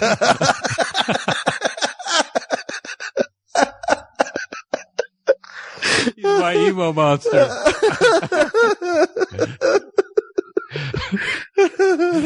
If I'm Venom, he's Carnage. Don't you get it? She's like, I don't know what any of this means. Once again, you framed this conversation as something I can't, nor do I give a shit about. I'm even more disturbed now. Aren't they both villains? You changed to stick with Batman. Yeah. Okay. Who knows? Not me. That much has been made clear. But you're trying, Emo Kev, and that's the important thing. Yeah. Emo Kev would be so irritated if he knew that we were like, you're trying, that's the important thing. Because he thinks he's there. You know what I'm saying? Yeah. He thinks he's me.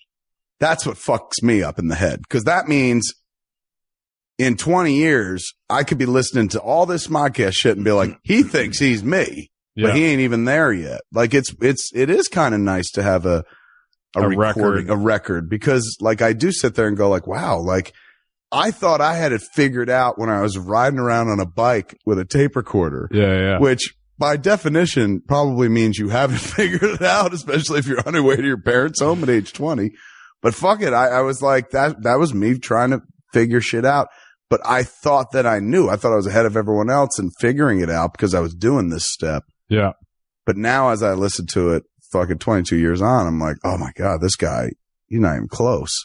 Like, I wish I could go back in time and just be like, oh my, you'll get there, but you wouldn't probably also listen. Gain weight. I don't know how else to bring it to you. That's why I'm appearing to you as a disembodied voice. He's like, can I see what I look like? I was like, oh no. There aren't enough cassettes in the world for you to deal with this. Shit goes south, kid. Yeah. Our tits, our gut. It just keeps sagging and falling. Filled with food and blubber. Right. Record something about that, would you? I talked to future self today. I get fatter.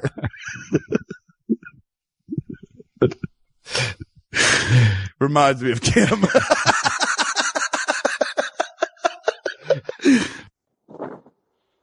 Locals hanging out. Wonder what it's like being a local hanging out.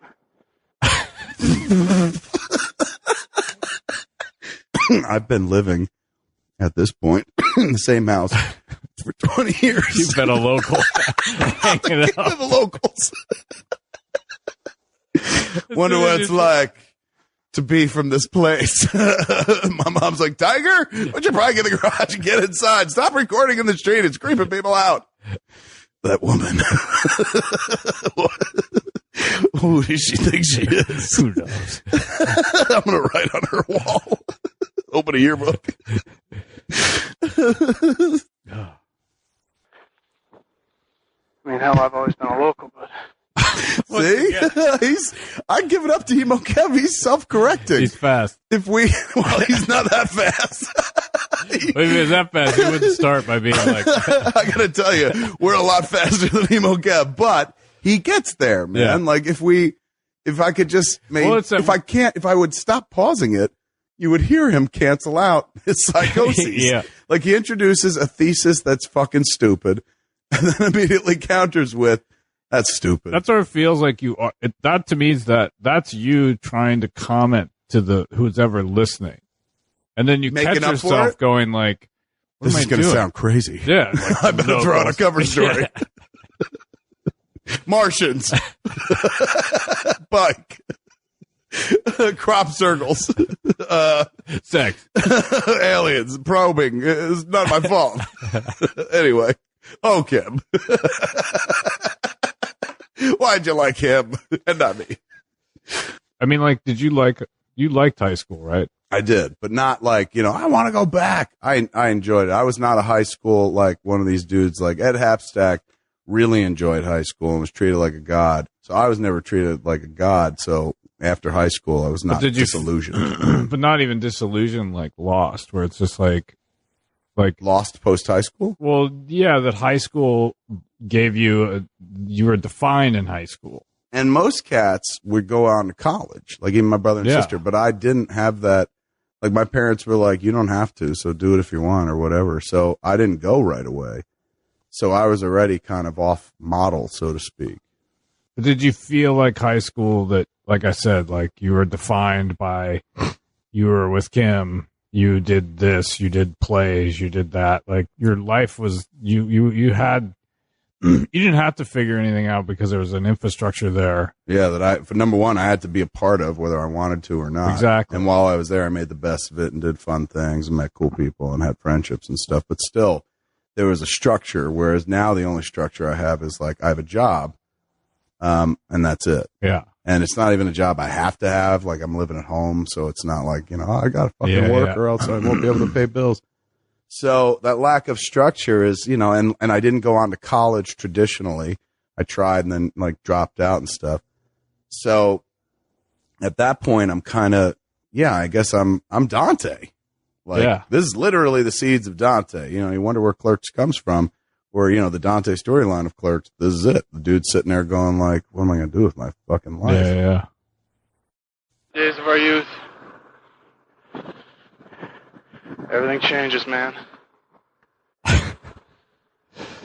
He's deep, man. Deep as a kiddie pool. But at that point in your life, it's like, when you think about it, everything changes. Now, at our age, or at like people having perspective, it's like you can sit there and say that you're not, that you could tear apart what you're saying. But at the end of the day, if that truly is the moment of discovery for you of like things change, like, you know, perhaps in your mind, like your life was laid out for you. It was like you had this, once again, like this is why I go back to, like, you had this future self in your mind and based on what your present was. And now you're in a different present where you feel a little less, where you don't know what the future self is. There's less sturdy earth under my feet. Yeah. Like you don't know where you're going. You think you should go to college, but you're not. You're at a job that's not the job you want to necessarily spend the rest of your life doing. And so now you're sitting there looking back and you are saying something that, like, at the time might have been a profound realization where just like everything is in a constant flux of change. Right. It's like, but now it's like, but when you hear yourself say it, you're just like, oh my God, what the fuck is with this kid? Although you're just like, everybody goes through that process. I mean, some people don't even realize it when they're 20. It's still something that everyone has to come to. You know, some people don't come to that conclusion, but I'm defending Emo Kev right now. I know. I'm defending your moment of like, well, you're like, look, this happens to everyone. You just happen to run a tape recorder. Exactly. And that's what makes it so awesome. That's what's magic is like, I do think it's like, it's a window to this very specific moment where it's like, obviously, I haven't even met you yet. And obviously there's a lot going on in your head. You're going through this transition. There has to be a reason. The Say Anything was the device. Yeah. But there's a reason why you feel compelled to do it. And it's not true. Just because you want to be Lloyd Dobler. It's like, or Rorschach. Yeah.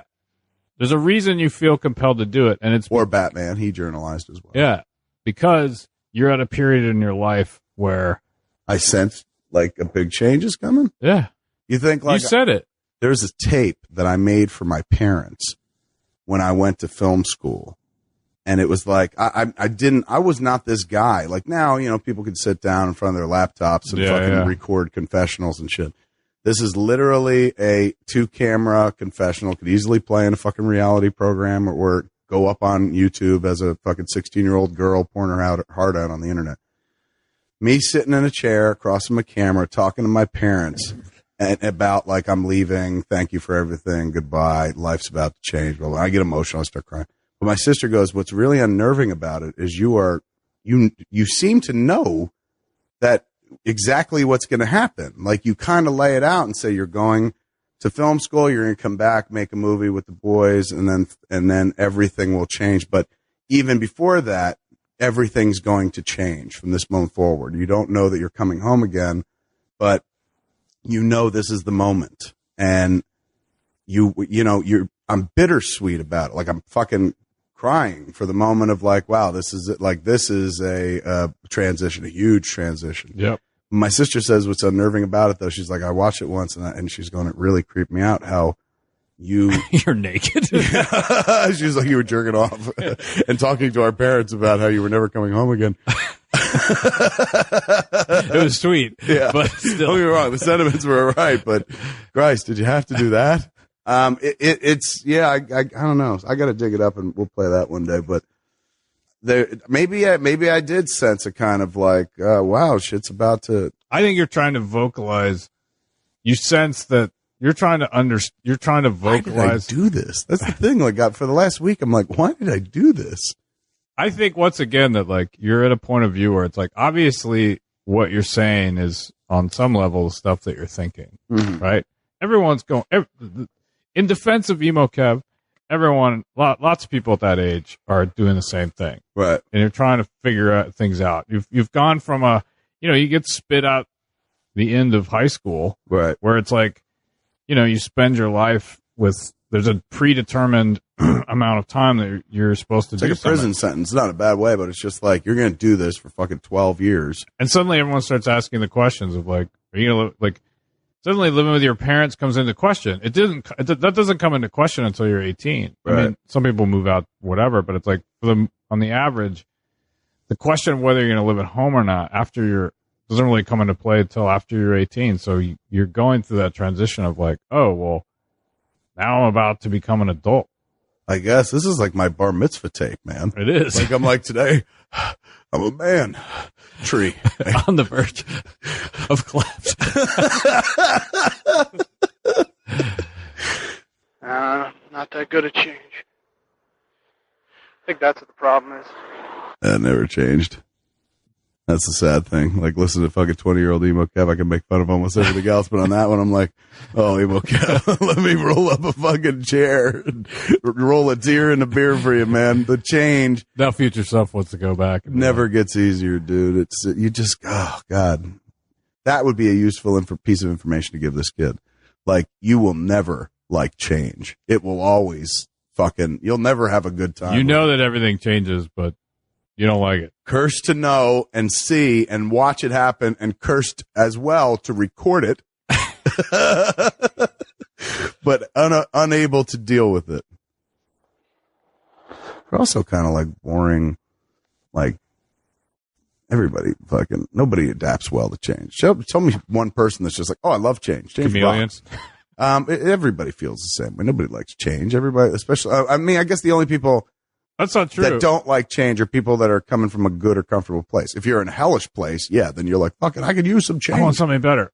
I definitely like, and I don't know if it's because of the way I grew up, but it's like, I definitely am like that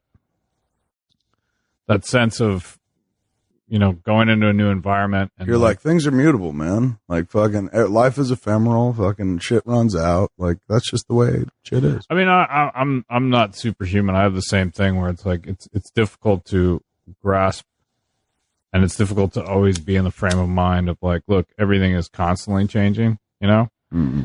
and part of that process is when something's changing, you look at the change and all you can do is think about it from your point of view now. Right.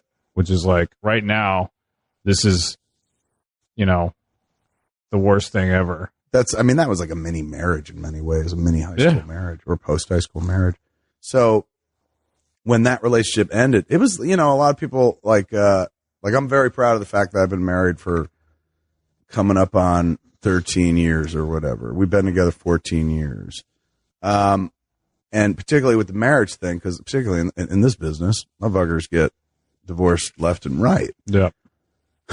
I'm always proud of the fact that like I haven't got divorced yet, but realistically speaking, I have gone through like a few relationships, but I've also gone through a very long-term relationship that was on and off. Like Kim and I dated for like 12 years on and off, but if you put the time together, hardcore, of back to back to back, maybe around 5 or something like that of hardcore time.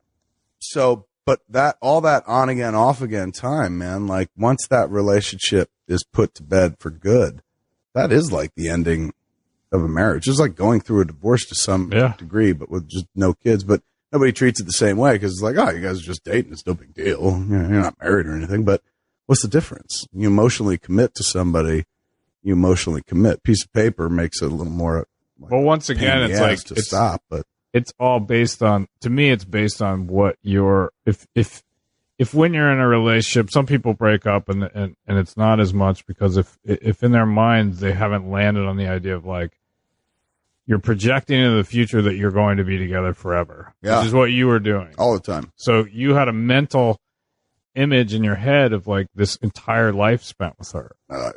So I was going to write for Saturday Night Live. She was going to be a dean.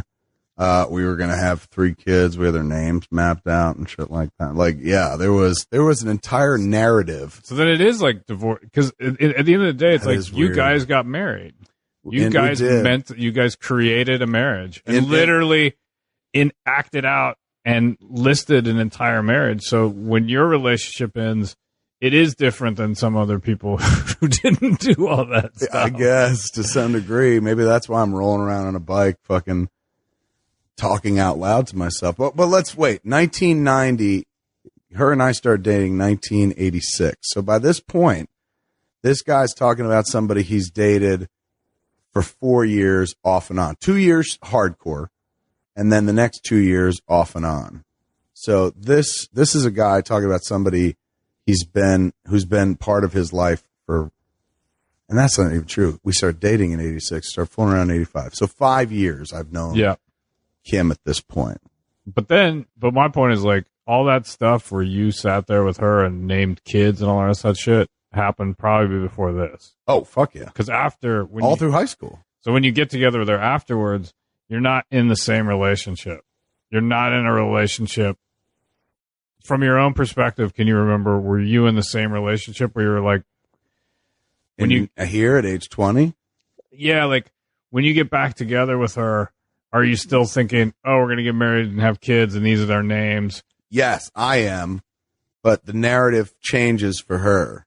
The relationship becomes less like, the future is less 100% written in fucking stone. Like in high school, it was, we get married, we have the fucking kids and live in Jersey, whatever the fuck. And everything mapped out. When we break up and then get back together, I'm still like, hey, we got our plans, man. I was locked into the narrative still. Shit, her narrative now included the possibility of like, I might want to be with other people, not you. You're like, that's weird. I was like, but how's that going to work if we're always together? But then your narrative changes later on. Yes. And then we do-si-do for a little while. I mean, honestly, in truth, like for a long time, it was, you're my whole fucking life. Like I was, honest, even though we talk about Dobbling, I was literally Lloyd Dobler. What I love about Say Anything is it's a story, and I read some quote about it in an interview once. I think Cameron Crowe was talking about where it came from.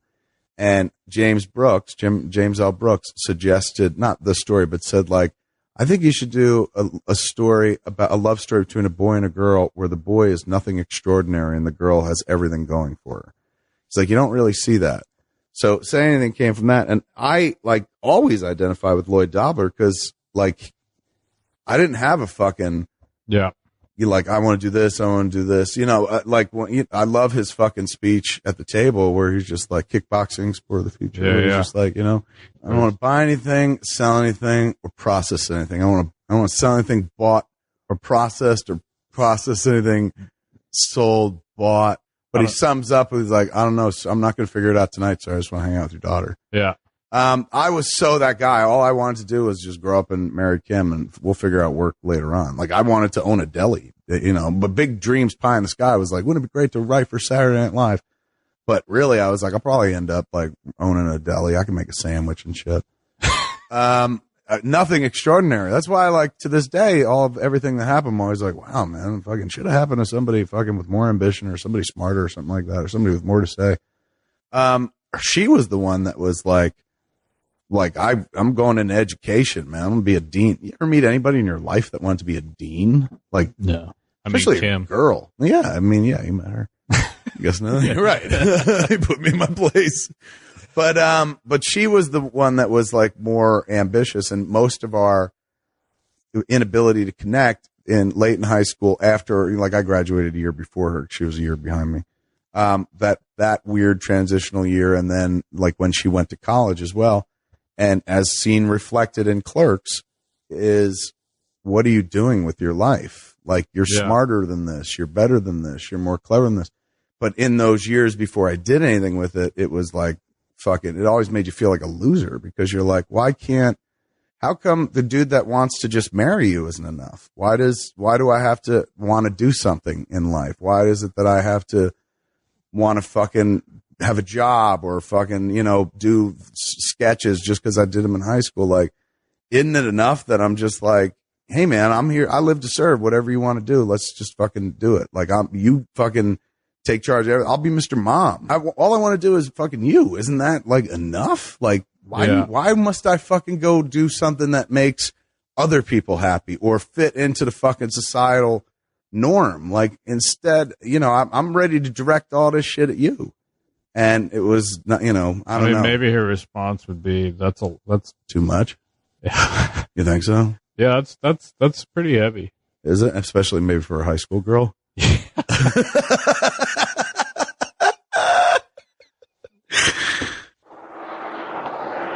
Gotta call Laura when I get home. Look who makes a return. Then go to the game. Go to the game's probably a Jersey Devils game. Devils Red Wings. Oh, booyah. Let me see. So 1990, you can do the math. Go back and look at a NHL calendar and find out the exact day that I was dobbling, man.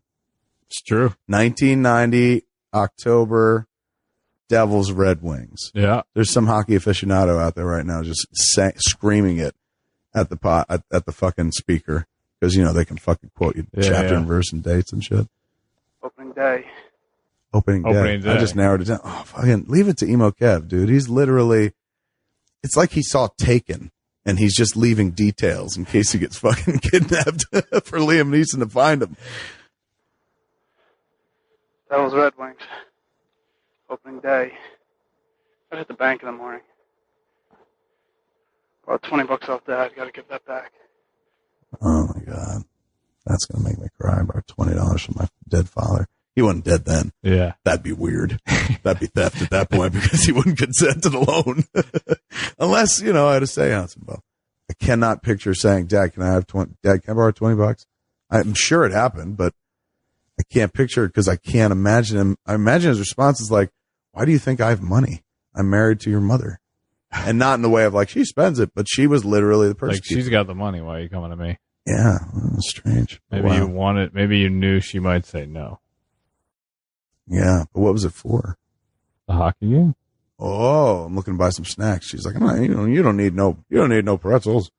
Be like, yeah, everyone else is going to eat pretzels. Come on, Mom. Oh, please don't make me look like an asshole in front of Brian Wall. Brian's going to eat pretzels. They're going to eat sodas and pretzels. No one on the wall tonight. No one on the wall tonight. The wall in front of the Methodist Church. Muses talked about it on Jay and Silent Bob Good Old. People used to just hang out on that wall. And even late at night, you'd see some like late teens or early 20s cats hanging out on Bay Avenue and shit, fucking have beers below the wall and shit like that. By the Methodist Church. So me driving past it going like, no one on the wall tonight. So I'm not going to get fucked with by some fucking mean kids whipping beer bottles or something like that. Record this, loser. Stop talking to yourself, fuckhead.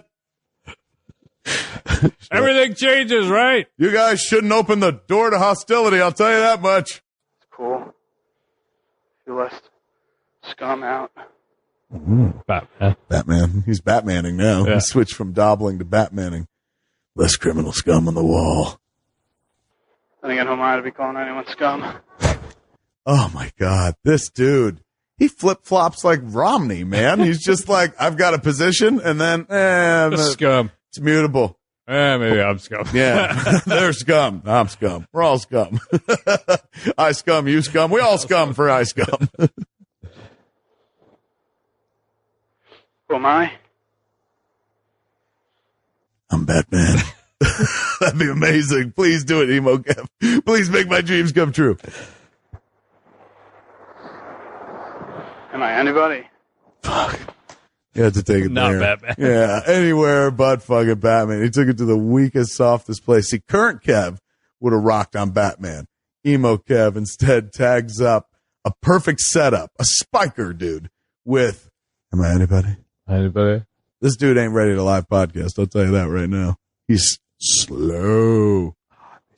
I'm on Ponder Rock. Oh, we've For just sprawling totally switched locations. Ponder Rock.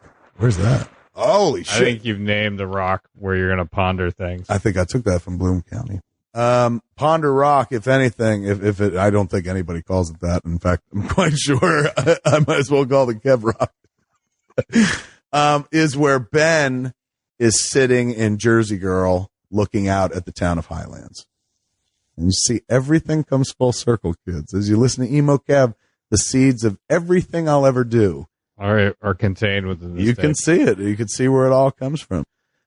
When we pick him up on Ponder Rock, he's going to get into some big thoughts. Listen to that. And then we'll probably wrap it up right now, but let's get a little taste of what happens when one sits on Ponder Rock, Scott.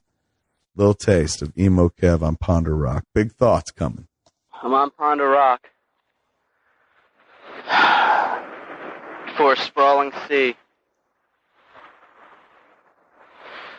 whose expanse is far greater than mine will ever be.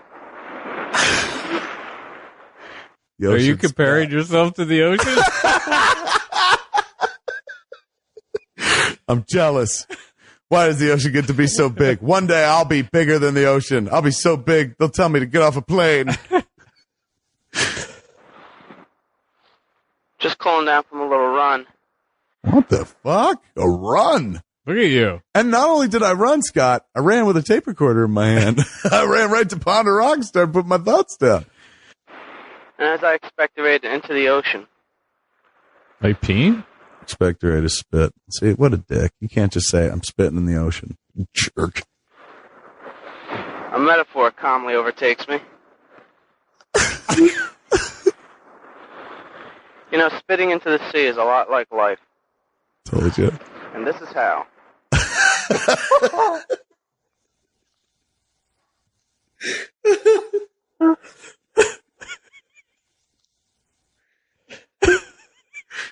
And this is how. Because I know you want to know the answer. You know, spitting in the ocean is a lot like life. You know, talking into a tape recorder is a lot like life. You know, riding a bike home is a lot like life. Everything is a metaphor for life to Emo Kev. You have a huge expanse of water. He likes the word expanse. It covers more territory on the earth than land covers. It provides a living atmosphere, biosphere for countless organisms and life forms. It gives life, it takes away life. There are boats and planes hidden somewhere in this body that no one will ever see again. The ocean, Scott, angrily and vengefully will steal a plane from the ocean. I have nothing changed. People still wonder where they went. Not people. You do. It's just you, Kev. Does anybody know where Amelia Earhart went? My point is that Wrap it up. the sea is great.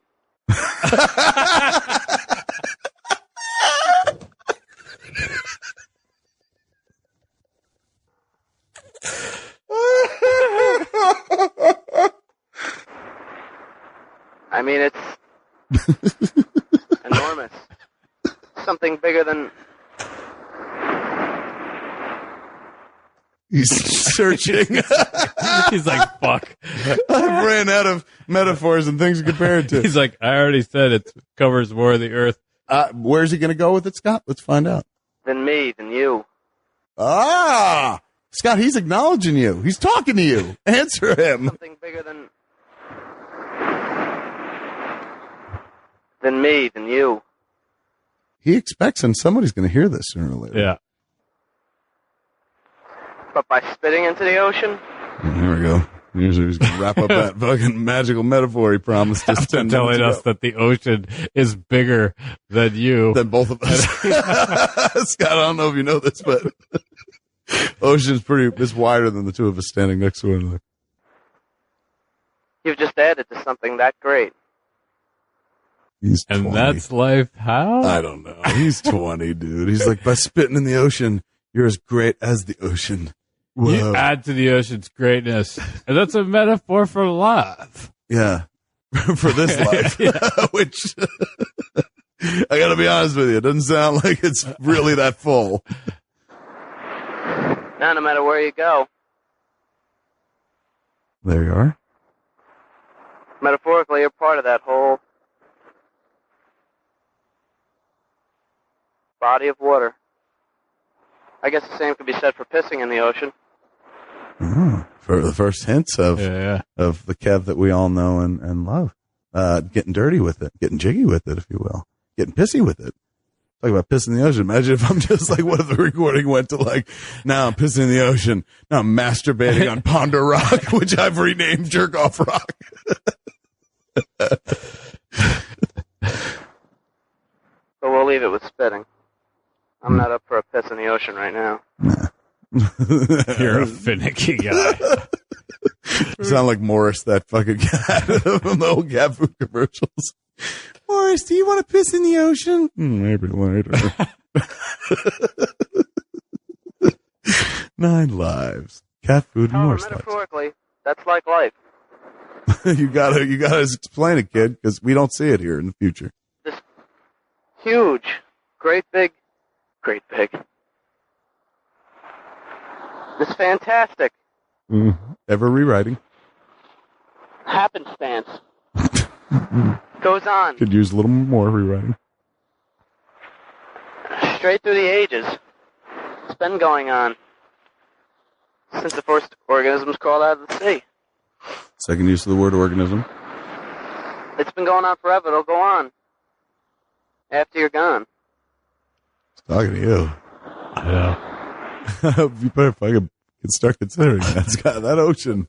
It goes on forever. And it's going to go on after you're gone. And it's not going to end when you end. That's true. They can't bury the ocean with you, Scott. The ocean is eternal. It won't even. The ocean is And it's yielded mighty prospects. Oh, the ocean, she yields mighty prospects.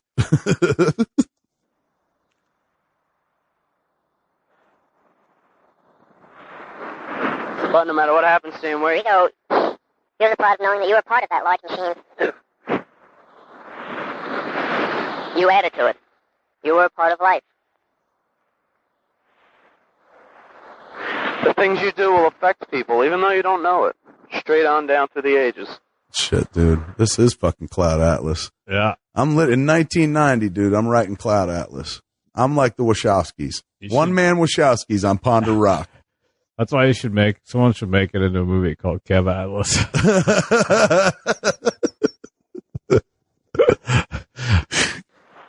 Choices you make. Choices. Dramatic repeat of our thesis. Choices are hard. Choices. There's a nasty word. Paradoxical because it's...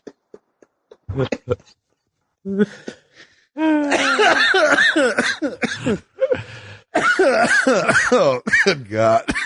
beautiful to be able to make a choice.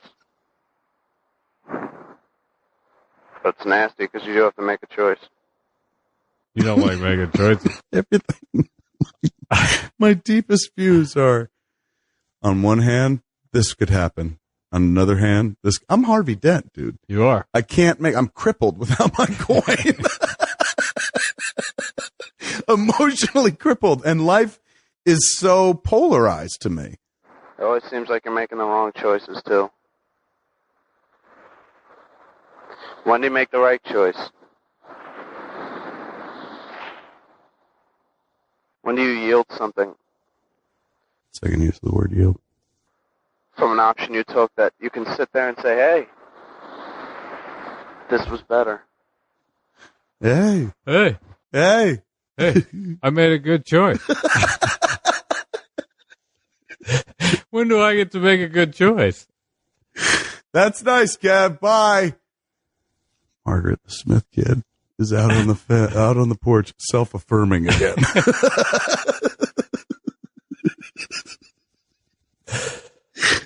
Don't go out for a few hours. Did he tell you the thing about spitting into the ocean is a metaphor for life? Boy, this kid, we got to get him off that coin and onto like an 8-sided die. He needs a few more decisions. Choice. That's a nasty word. Choice. What a monster.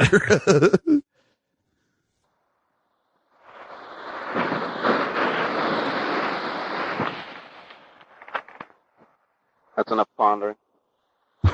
Oh, shit. Emo Kev's about to be replaced. We've seen he became Emo Kev, but now this is like that moment in fucking Last Temptation of Christ, dude, where Christ comes out of the fucking desert. He goes to see the Baptist in the desert, and the ghost appears to him, and it fucking gives him like the axe and shit. And he cuts down the tree, and he's like, I used to believe in love. Now I believe in this. Who's with me? And they all fucking march, and he's got the axe and shit. Now you're about to hear Jesus Kev. He's ready to lead these men into Jerusalem. It's the 22nd? Yeah. October 22nd. It's chilly out. Wet. I like it, though. I like it a lot. It would be a Kevin sort of day, but I'm still going to go to work. It's only for 6.5 hours. I woke up from odd dreams. How much did I really like her? I thought that Ponderous Kev was over. No, he's back. He fought his way back. He's unkillable like Jason Voorhees. He just switched up from a burlap sack to a hockey mask. Oh, he's still going to kill us with his Evo, man. Oh, Emo Kev. You'll kill us all. Literally. I'm scared of you, Emo Kev. I don't know. See, the dream is easy to throw up, like most dreams. That'd be awesome. Like the next piece is like, had a dream about Mosier.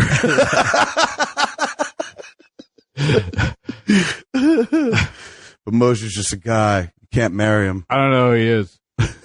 Yeah, it's your voice now. I'm like, this doesn't sound like an old recording. You hear in the background, front door open. I'm like, oh shit, he's here. Click. Welcome to Smodcast. Involving romance or anything else, because that's what they are, dreams, and they represent phantom images that... I like dream therapist Emo Kev. He's ever tried to tell us what dreams are. Last time, if you remember, of course, he told us dreams aren't real and you can't ignore them. Today, he's taking it a bit more scientific, Scott. He's going to tell you exactly what dreams are. Synapses, images in your brain. That's what they are, dreams, and they represent phantom images that could never be realistic. He's wrong. Dreams can be very realistic. Phantom images. Let's see. Let's break it down. I don't know if you could diagram the sentence. That's what they are, dreams, and they represent phantom images that could never be realistic. Worked. A little hinky, but it worked. For example, my dream. Oh, that's haunting. And suddenly you hear another voice again, like, he's dead. Click. Oh, that's weird. That must be the end of the tape, man. We got to the end of the side. Okay, what I got here on one side is 3120. On the other side, 3147 left. So we're seconds away From halfway? From the halfway point of Emo Kev 1990 in October.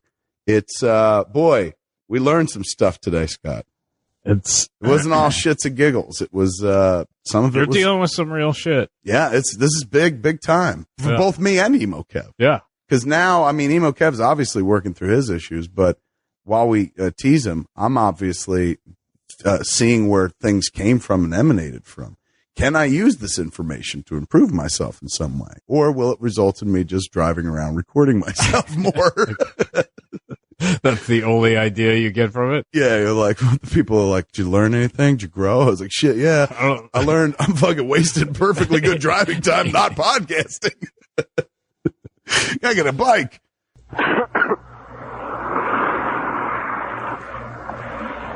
Soliloquized.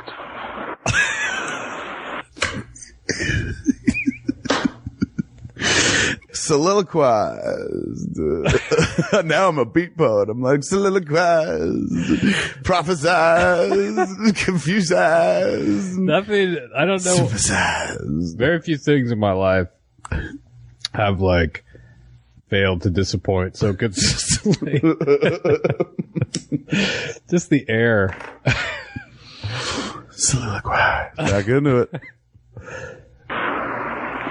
Happily, but I was giddy while doing it. It's the kind of romance that I know I'm capable of. I know I'm capable of happiness. I just forget how.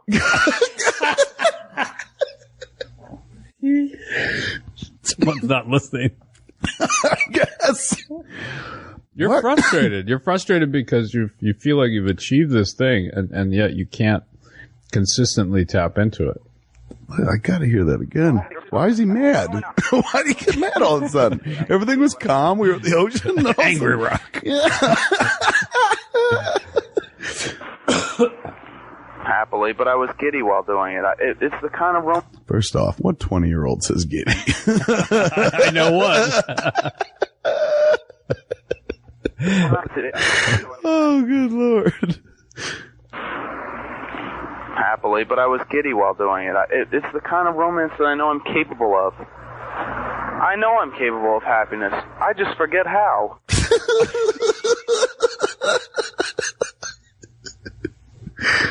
I just forget how. This motherfucker's life couldn't be easier, dude. It's embarrassingly easy when I think back now. He lived with his fucking parents. It's Yeah, cute, but you're a deal. You're. And maybe that's why. Maybe that's why I'm this guy, because I'm more in the tape where I'm like, I'm 20 and I'm still living home with my parents. I think I should be on the move. Like, there was a sense of like, You're adrift, dude. very much so. And I'm looking for a fucking purchase. I'm looking for some purchase. I'm looking for a port, Scott. Any port of storm. I'm on Ponder Rock trying to fucking moor my shit to Ponder Rock. But I am drifting. Or maybe I haven't found anyone to be happy about. Yeah. He turns it around. Yes. He's like, it ain't me. It's you.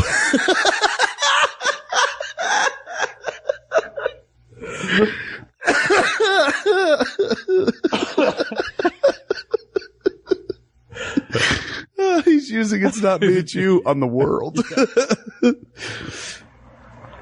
You see, that's why I know it's just a dream, because my reality is never like that.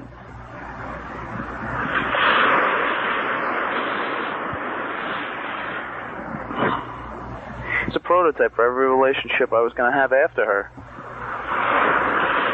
I think I'm talking. I can't say for sure, but I imagine.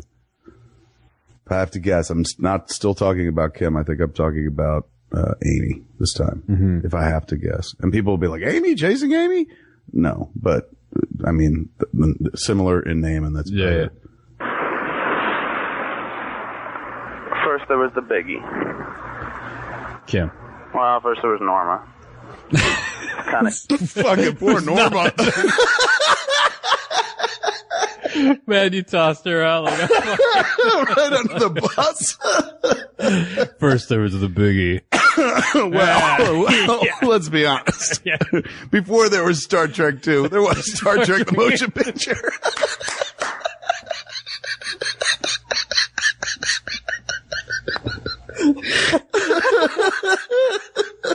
That relationship was a lot of glory shots of the Enterprise, kind of bad outfits, bald chicks. There was some way to get out of the way. Rather calm though. That's the biggie. Yeah. Holy shit. Oh, yeah. Game changer. Poor Norma. Dismissed very quickly. Wow. There's that. Okay. Well, first there was Norma. To kind of ease me into relationships and see how they run.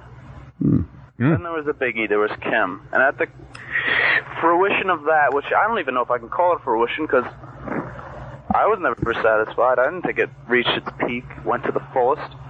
Oh, man, I didn't take it to the limit, dude. You didn't? That's what I'm hearing.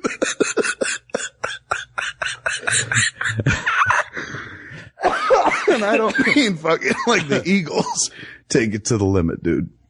I mean like the 80s Scarface take it to the limit, like take it to the limit. Limit! I didn't take it there, man. No.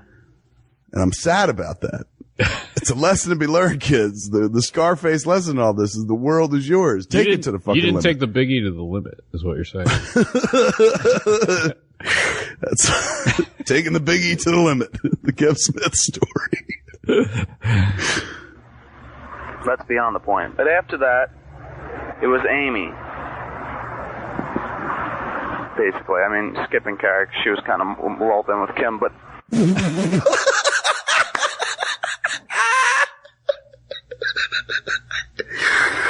There was another person, but for all intents and purposes, they don't matter for this because I gotta get to my point. Amy! Yeah. Yeah, a lot of disclaimers, man. I'm sorry to these girls who are just like, yeah, who are like, what the fuck? They're like, you know what, Fatso? We don't think about you either. I'm like, all right, that's fair enough. Here was a girl, so beautiful. Perky, kinda. Immediately fucking dials it back. Perky, kinda. I could, Emo Kev may be the ultimate politician. You know what I'm saying? He's just like, things are bad, but they're also good. Abortion is wrong, but it's also right. Or is it? Yeah, man. He's like fucking, it's fucking Kev Romney in 1990. He's just like, if I don't like my stance or you don't like my stance initially, I'll just keep it. I'll adjust. I'll flip it, man. I think you're going at a pace. I think you're like trying to fill the airspace. And so you're constantly going like Perky pops out and then you're like, maybe not. I'm rewriting. Yeah, like Perky. No, not Perky. I'm trying to think. Was she Perky? Can't remember. Perky's a weird word. Yeah, and believe me, when it comes to this chick, Perky's not. No wonder he corrected. Emo Kev corrected quickly because even Emo Kev, who's like lost in a haze of nostalgia from like 3 weeks prior, even he quickly pulls back on Perky. I don't know if I would have considered her Perky. Well, you did start the whole conversation with. She's fun, beautiful. Well, I was giddy, I thought. You were giddy. But which is even more embarrassing. I probably shouldn't admit to that part. Giddy, kind of. Or not giddy, if that's what you want. Love me. What do you want? That's what I hear in all this. It's just like, oh my God, I long to be fucking patted on the back. But, and I don't have cinema. I don't have podcasting. I don't have Twitter for somebody to be like, good job. All I have is like I'm an audience of one. I wonder if you listened back to it when you were back there. Like, did you sit in your room and listen back to it? I don't think so. I wonder. Like, I'm trying to think. I think I would have been embarrassed if I was just like listening to this like a week after I recorded. I probably would have erased it. Like, there's no way I would have had enough hubris to keep it had I listened to this. I would have been like, what are you doing? And flushed the tape. So I'm thinking I recorded them and did not listen to them. Which is like, what an awesome gift from the past. Yeah. Emo Kev looking out for it's like you went back in time and gave him a micro cassette recorder. As a stranger in a fucking hood and stuff. Hello, my name is... He's like, oh my God, who are you? Don't kill me. I'll suck your dick. I wound up getting a blowjob for myself. Yeah. You forgot to give him I had to go back a second time. Back in time with the cassette. Yeah, fuck. Yeah, I got home. I was like, that's so fucked up. Do I tell my wife? Is it cheating if I sucked my own dick? Oh wait, it was a younger version of myself. How old was he at that point? What's in my hand? I forgot to fucking give him the micro cassette recorder. You get back there. He's like, oh God. You immediately dives on his dick again. He's like, give me that. The more I think about it, the more I can't come up with that many great adjectives. Oh, she was beautiful. Maybe that's about it. She was beautiful. Not just physically, but she was a beautiful person. Yeah, she had dark notions, but... Hell, I'm the king of dark notions.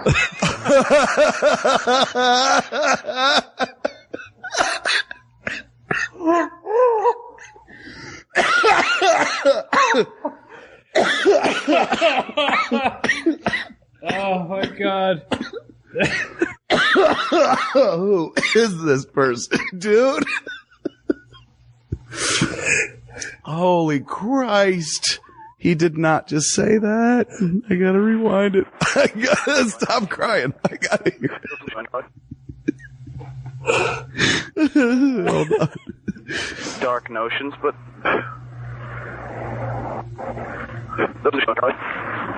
she had dark notions, but I literally puffed. As in print, like you would write PFT. That's a meh. That's a 90s version of meh. I was like, sure, she had dark notions. Meh. No, but I'm the king of darkness. it was more like you were going like, she had dark notions. And they were like, fuck her. She's a rank amateur. You don't know if I'm dark. I am You're eating dark notion royalty. You're eating fucking chicken breast, calling it dark meat, bitch. I'm on a thigh. A dirty, dark thigh. well, I'm the king of dark notions. Oh. Oh, my God. But anyway.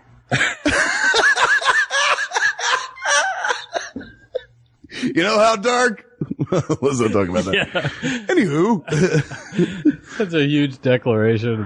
And then followed up with, it's like, so I am the fucking destroyer of worlds. Do you have a bathroom? I stayed with her, 4 months, 5 months? And all that wasn't even 5 months, 4 months straight. Started out well, idyllic. And quickly declined into turmoil, paranoia, resentment, termination. What the fuck? I'm like, you're like, oh my God. I've said too much. Cops busted. If you hear this, part of the tape. I've killed another human being. I'll have to destroy this tape. Whatever you do, keep the cops from looking under Ponder Rock. So many bodies. I love them all and kill them all. I told you I was the king of darkness.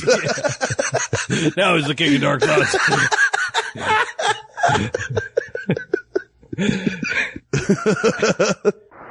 At first I was great, wonderful, the guy. And at the end, what was I? Nothing. Beginning is great, middle is okay, ending, just get tired of each other. But hell, why do I have to take the economy package? Oh, awesome. I want to give him a hug, dude. Why? Why does he have to take the economy package? He knows there's 3 acts to every relationship. Yep. His is expedited is what he's getting at. What's the first class package? I guess you get married and have a kid and live happily ever after, but you eventually die. He doesn't think about that. He's 20. He doesn't think about death. Well, a little bit. I mean, he's the fucking king of dark notions. Kevin Smith, the king of dark notions. Notions. Such a weak word. I feel like dark thoughts. See this thimble? It's evil. I have notions that would fucking blow your mind. See this jack from a set of jacks? It's evil. These are dark notions. Here's another one. What if Lee Harvey Oswald didn't work alone?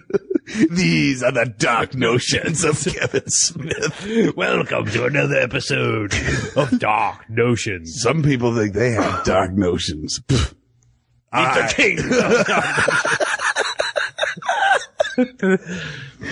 Beginning is great, middle is okay, ending, just get tired of each other. But hell, why do I have to take the economy package? Yeah, man. He's talking to you. Answer him, Scott. I don't know what he means. He's desperate for help. Why won't you answer him? He's literally talking in like rental car terms. I don't know what to say. He's like, do I fill it with gas before I return it? I don't know.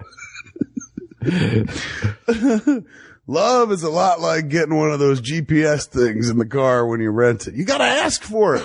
Sometimes the windows don't roll down to the back. The insurance? Did you get out and look for dings? Before you drove away with it? Because then you come back. And then they blame you. That's what would have happened to Emo Kev. If he didn't get into film, he'd be 40, and that would be his fucking life's a lot Working like at the Alamo fucking rental. life's a lot like these fuckers who don't get out and check their cars. And then I got to do it. I mean, Me, king of the dark notions. Got a dark notion to kick half their asses, I'll tell you that much. You know, The guy you work with is like, all he is the king of mumbling weird shit under his breath. Shut the fuck up. Laura said I was the best.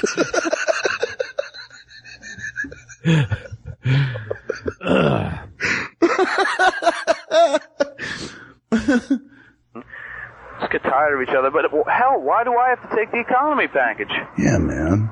Don't stand for that. I mean, look. I do all that, but I do it in like 2 months, 3 months. The average of about 2.5 months. So that's your gripe, is that it's just like it all, the It's beginning, fast. middle, and it's too quick. Yeah.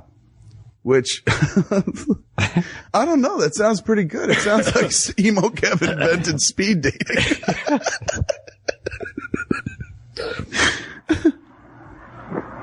How come I can't take my time and enjoy and you know, let it end like everyone else is, like after a little while? It's getting a little whiny. Yes. Hey, Junior. Junior. Why can't I get the long-term relationship? Yeah. Where is someone to For click me. to my clack? To be here for a while. This is hopelessly devoted to you, man. If you're watching Grease, sadly, I'm not the Danny moment. No, you're I'm Sandy. I don't know, man. Maybe I just won't buy into the scam of relationships. Maybe they won't buy into the scam of me. Oh. I've turned it on back on you. Guess what, relationships? Wherever you are. Now it's my turn. Joke's on you. I know this kid, dude. There's nothing mysterious or dark about him. He's not the king of dark notions. And, he had no right to say what he just said. None. Listen. Or relationships.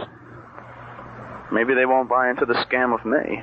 There's no scam of him. Like, scam of him would be interesting, right? Like, that would mean that there's But something there's going some on. like, yeah, that there is some like hidden thing. I noticed What that. is the scam of Kevin? Yeah, they're like fucking, oh, he's a man of many. He's like Maskatron. Like, what, a doll from the $6 million man? You know? Like, exactly. Yeah, fuck yeah, man. Change him up. Sometimes he's Oscar Goldman.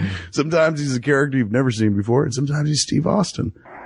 Poor Amy was the prototype. God, I wish she didn't have to be.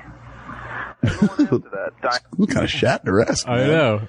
Poor Amy was the, what was it? Poor Amy was the prototype. God, I wish she didn't have to be. Gone! It's coming through now. Gone. Poor Amy was the prototype. God, I wish she didn't have to be.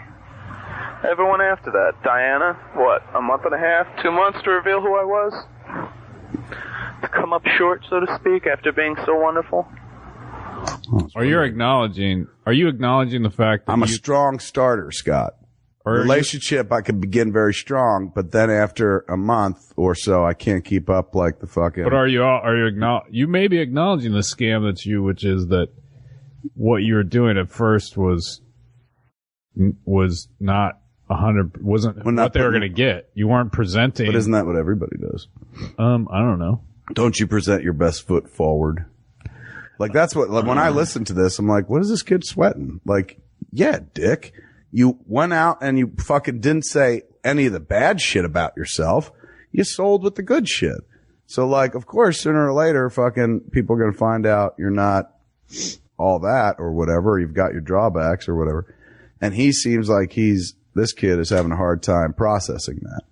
Whereas me, from where I am now, I'm just like, well, all right. Move on. What are you being so upset? That's relationships. That's how they roll. But I mean, maybe what you're saying is that like it's such a condensed period of time that it's, I don't know, that the time between when your start best foot forward to your worst foot is it's pretty quick. Yeah. Okay. And maybe I'm just trying to spin it positively, but what I hear in that, Scott, is I'm getting a lot of pussy.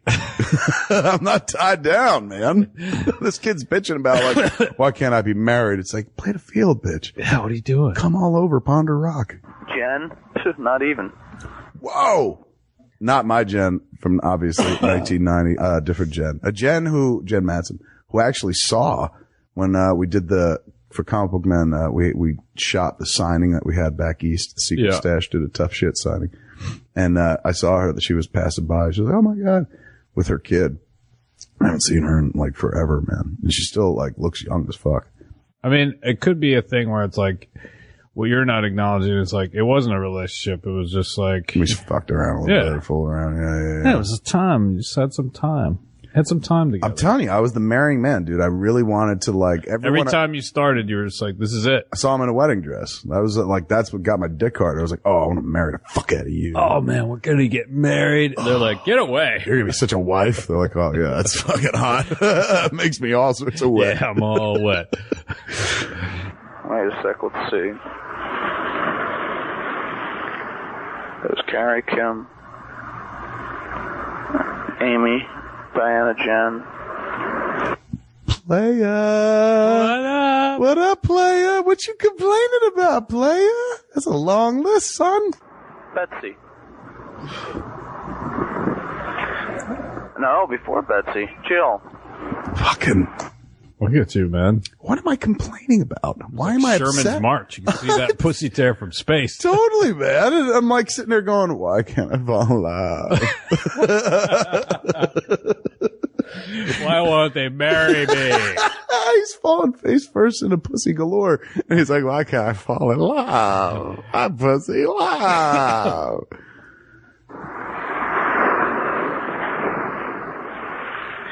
After Joe's Betsy, and look at that.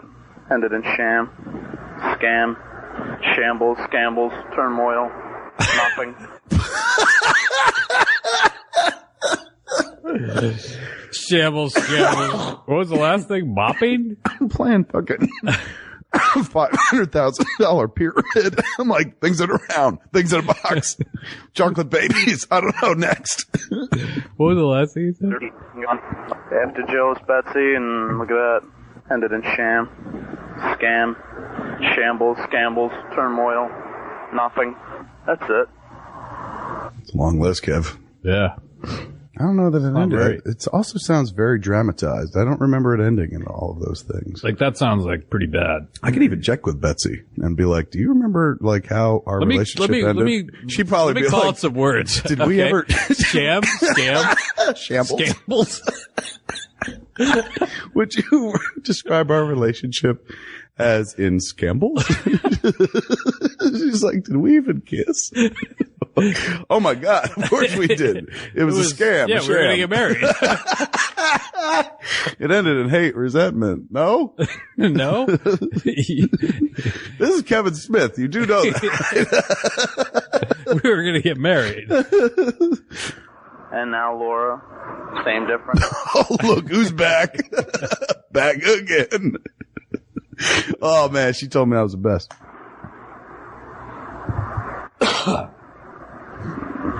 They're all interchangeable, kind of. I'm sure they'd all be pleased to hear that. They're like, wow, thanks. Yeah, fucking, you're interchangeable.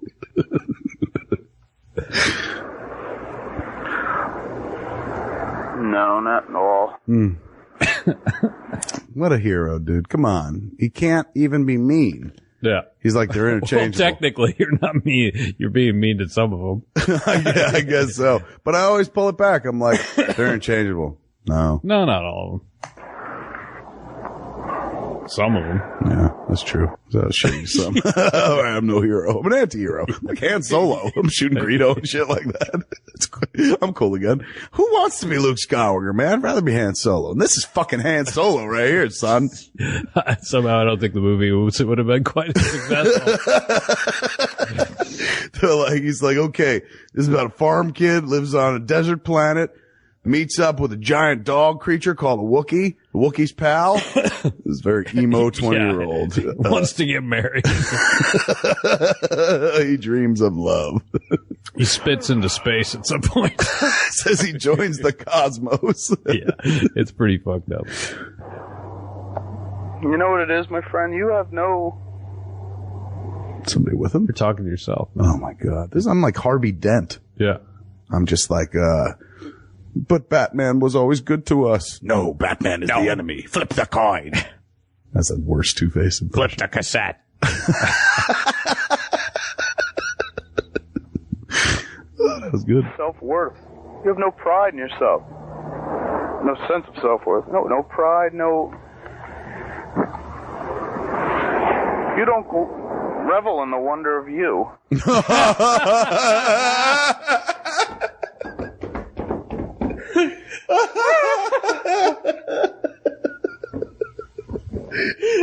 Oh, dude.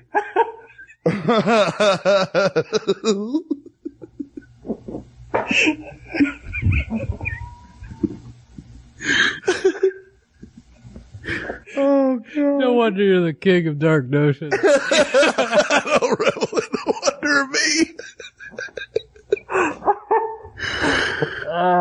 Reveling in the wonder of me. Wow, man. Maybe that's how I got here. Maybe I started telling myself, you better start. You better revel, bitch. Rebel, young man, rebel. Revel. What are you reveling against? I'm not. I'm reveling in the wonder of me. You should try it. Shoot that man. That's Wow. very cliche. Oh, wow. That's a cliche. You don't revel in the wonder of you. Oh, that's very cliche. Yeah, because everyone was saying that back in 1990, man. That and fucking chili most were the two of the expressions you'd hear on every street corner in suburbia. And that's why, because all these relationships don't really sum up to relationships. They sum up to challenges. Who? Can I get this one? And then when you do get them, you feel good. That's all it is. Well, apparently, I was like a young Jason Mewes. Jason Mewes was always like, his whole hang up is like, until he got married, he's like, couldn't really have a decent relationship because he's like, You wanted to capture. yeah, he's all about the pursuit and capture, and then after that, He's like, pursue something else. yeah. There ain't nothing wrong with Emo Kev. He's a 20-year-old. He's just like, You're allowed to be. This is all normal 20-year-old behavior. but I also think that because I was raised, awesome. Way better. Hilarious. Delicious. But I also think because I was raised in, like, my parents stayed together and shit like that, and they were, I don't know, there's So you have this expectation of yeah, yourself. like you get married, and my mom got married young. She was like 18 and shit. So maybe in my head, I'm like, what the fuck's wrong with me? Yeah, I should be married by now. But to be fair, my father was not 18. He was 27. He was 9 years older than her. He was robbing that fucking cradle and shit. Got like that young pussy. This is what my father said at the wedding. And now Don would like to say, Don wrote his own vows.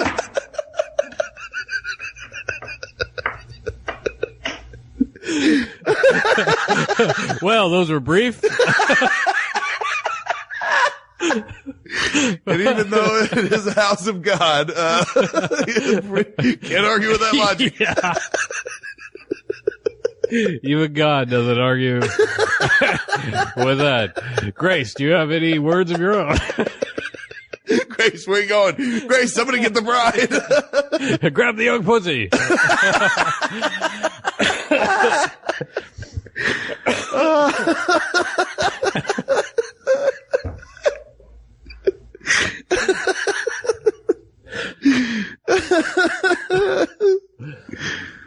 Beating ego you have. See, if you had some pride in yourself, if you enjoyed yourself. Suddenly you hear a zipper go down. Listen to me enjoying myself on Pleasure Rock. So much pride. I will unleash my treasure on Pleasure Rock. Let me revel in the wonder of me.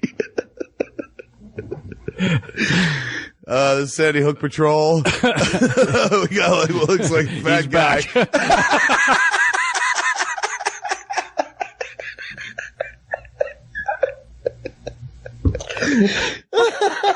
This time, he's fucking masturbating. Oh, I wish smartphones had been invented because I would shoot the shit out of this kid. He looks like a giant squid in the night trying to hump a stone. It's amazing. I can't. Just seeing it is unleashing the poet in my soul. If you thought of yourself as something more than what you think you are, if you gave yourself more credit, if you liked yourself a little more, if you loved yourself, you wouldn't treat people this way. I'm lost. I'll get it. You're saying if I liked myself, then I wouldn't. You're saying that if you obviously you don't like yourself, or you don't like yourself, and so because you're of that, pursuing them. To make myself feel better. Yeah, but then once you've got them and they're validated, then you're just like, I need that from somebody else, as opposed to. And then they get hurt. Yeah. You are like the fucking Dr. Google Hunting, man. You understand this motherfucker. You've dialed into Emo Kev. I can't. He baffles me, and yet you can explain him very easily. Because at the outset, you could see what it was going to be about. He's fucking boring himself. Yeah, it's like, is there snoring? Sandy Hook Patrol.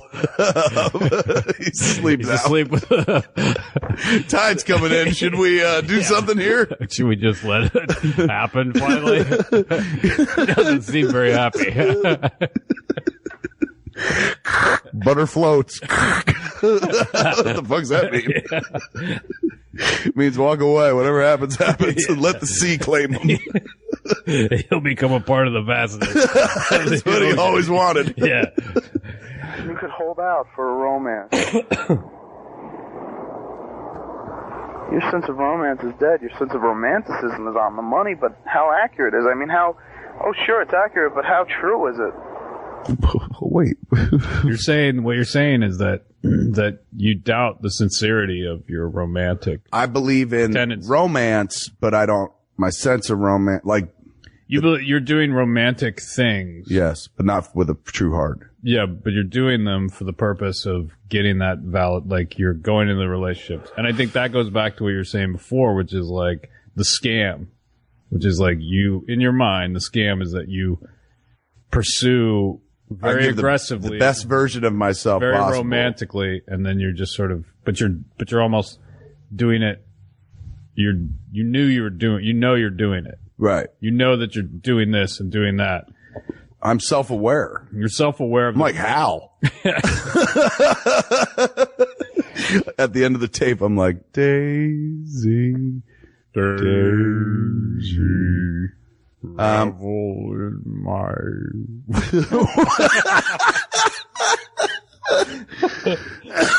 reveling in the wonder of you. Every romance you set up, is doomed to fail because you're dooming it yourself.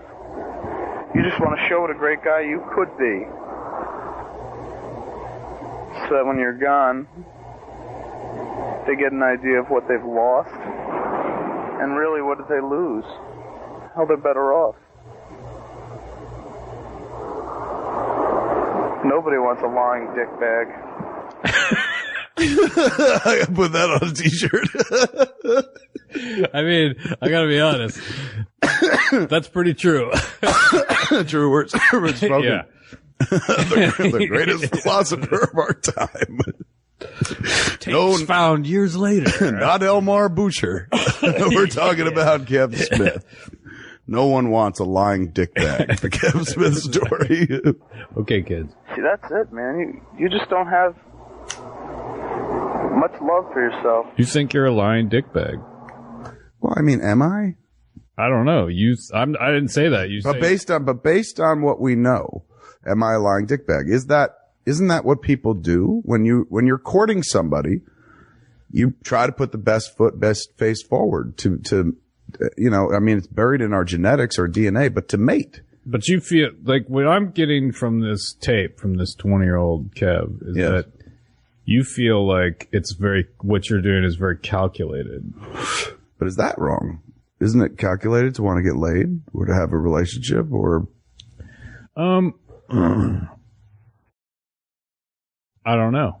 I'm just shocked that a fat kid's getting this much pussy, man. Like, I don't have memories of this at all. Where it's just like this kid's like running games and scams. What the Scamble? He gambles. Like, it's crazy how. I don't know, man. It's just so weird. I'm like, really? Was there that much fucking going on back then? I guess that's what I did with my time. And like now, you pursued women. Well, I pursued. What am I always looking for? Approval. Yeah. The only place that I felt that it had any impact or where it mattered to me the most. Girls. I'm pretty sure what happened in my assessment is that you met during your relationship with Kim, all of these sort of grand romantic gestures in your mind became like, oh, that's how you do it. Like, this is how you do it. So you get into these relationships with somebody and it's like in the first week, you're just like, this ain't Kim. Here comes the this, here comes the that. And then I get to a point where I'm like, this ain't Kim. This relationship is not like I base it against that scale and it never measures up to the scale of the much longer relationship I had with Kim. I think that's part of it, but I also think that you're doing these like when you did it with Kim, there might have been more sincerity. I don't mean in a bad way, but you were doing those things and without as much you weren't as self-aware about doing them. You sort of felt motivated by doing them by something else. But now you're aware, you're older, and you're going like, I am doing these things specifically to make them go like, holy shit. Yeah, to impress and to make myself feel good. Yeah. Like I have such low self-esteem that to drive it up, I'm like, well, I'll fucking go out and be like, I'm more romantic than anybody else. Totally. And then a couple weeks later, you're like, meh. Well, then I ease up on the gas. Yeah, like, I don't want to maintain this. Yeah, well, this is hard. This is exhausting.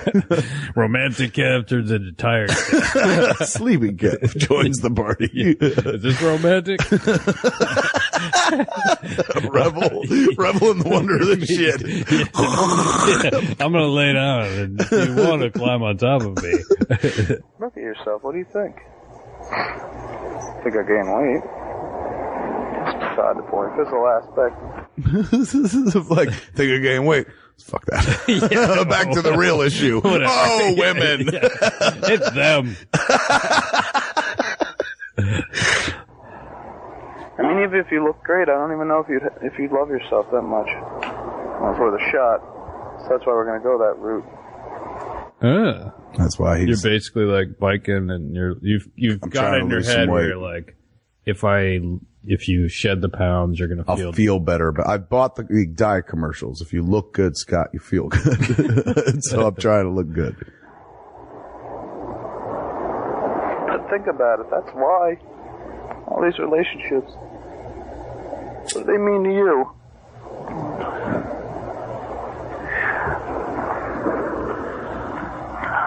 Just challenges, man. Just goals. Let's see if I can. And then when you can, you get a little pride. It's like running a race for you. And that's how quick they last.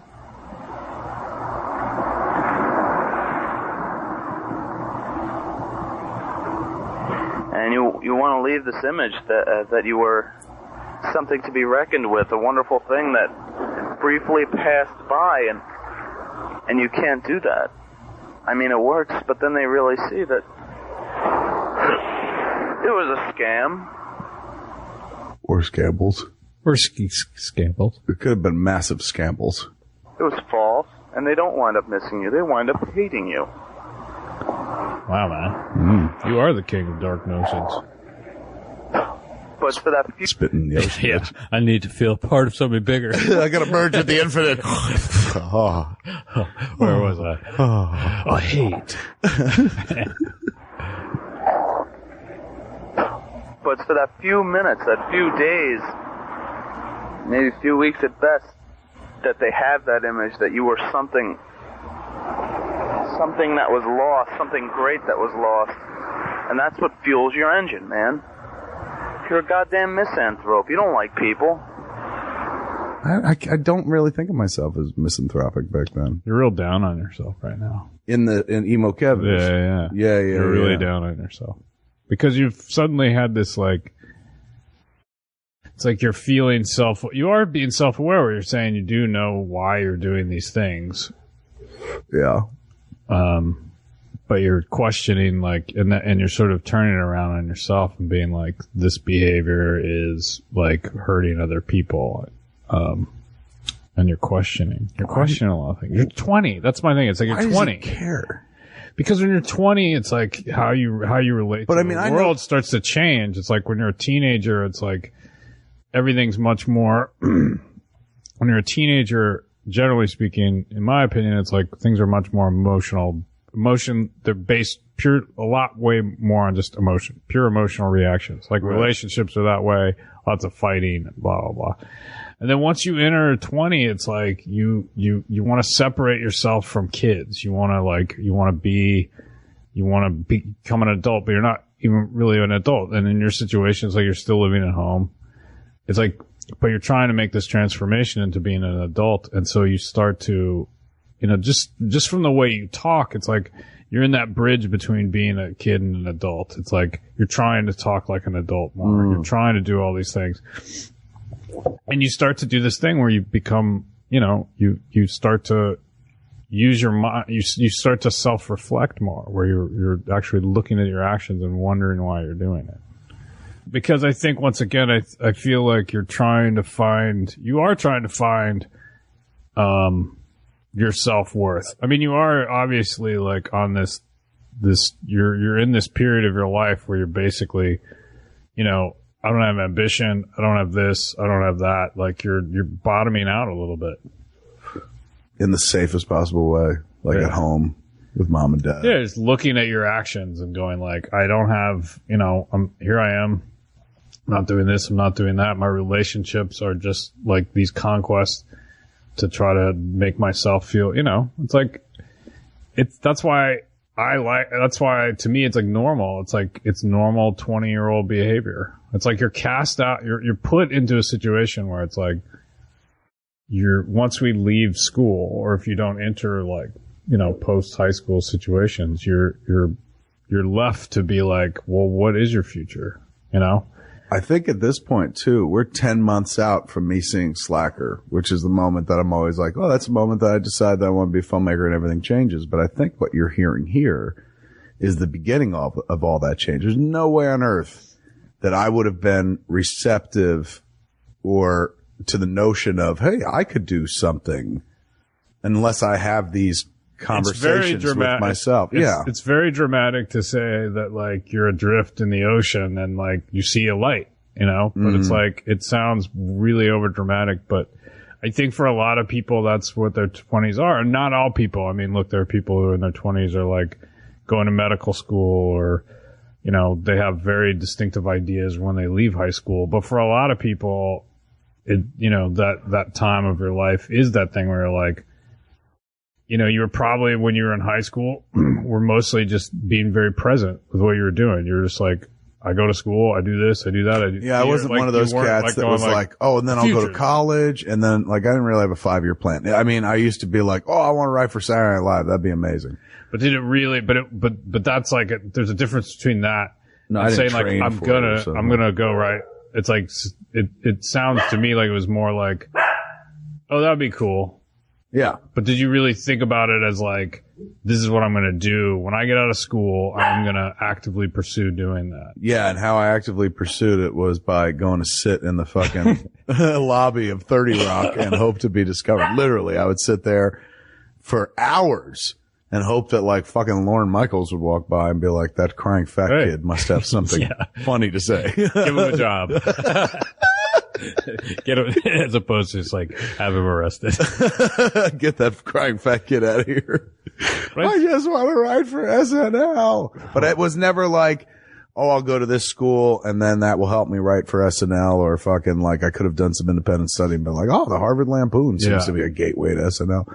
It probably felt a little bit distant to you, where you're like, I don't even know how to do that. Maybe. I mean, you like go to the city of the lobby is like, as opposed to having it be something where it's like, oh, here's a goal I'll work to. You literally like, I'll just leave it up to chance. Like, I'll literally go sit in the lobby rather than and win the lottery. Well, think about it. That defines my film school career. Yours as well. We went there, at least I went there, and they were like, we're going to train you guys to work, as PAs in the Canadian film industry. And I was like, you're out of your fucking mind. Like, just teach me how to use a camera so I can direct a movie. Like, I just want to leapfrog to the good part. I didn't necessarily want to fucking, like, people talk about paying dues and shit. Yeah, and I was like, I want to start. I was anxious for something. But at least there's a practical element, which is like, at least you graduated from like, I'm going to sit in the lobby with no way of him knowing that I'm a funny writer. That was me at age 18.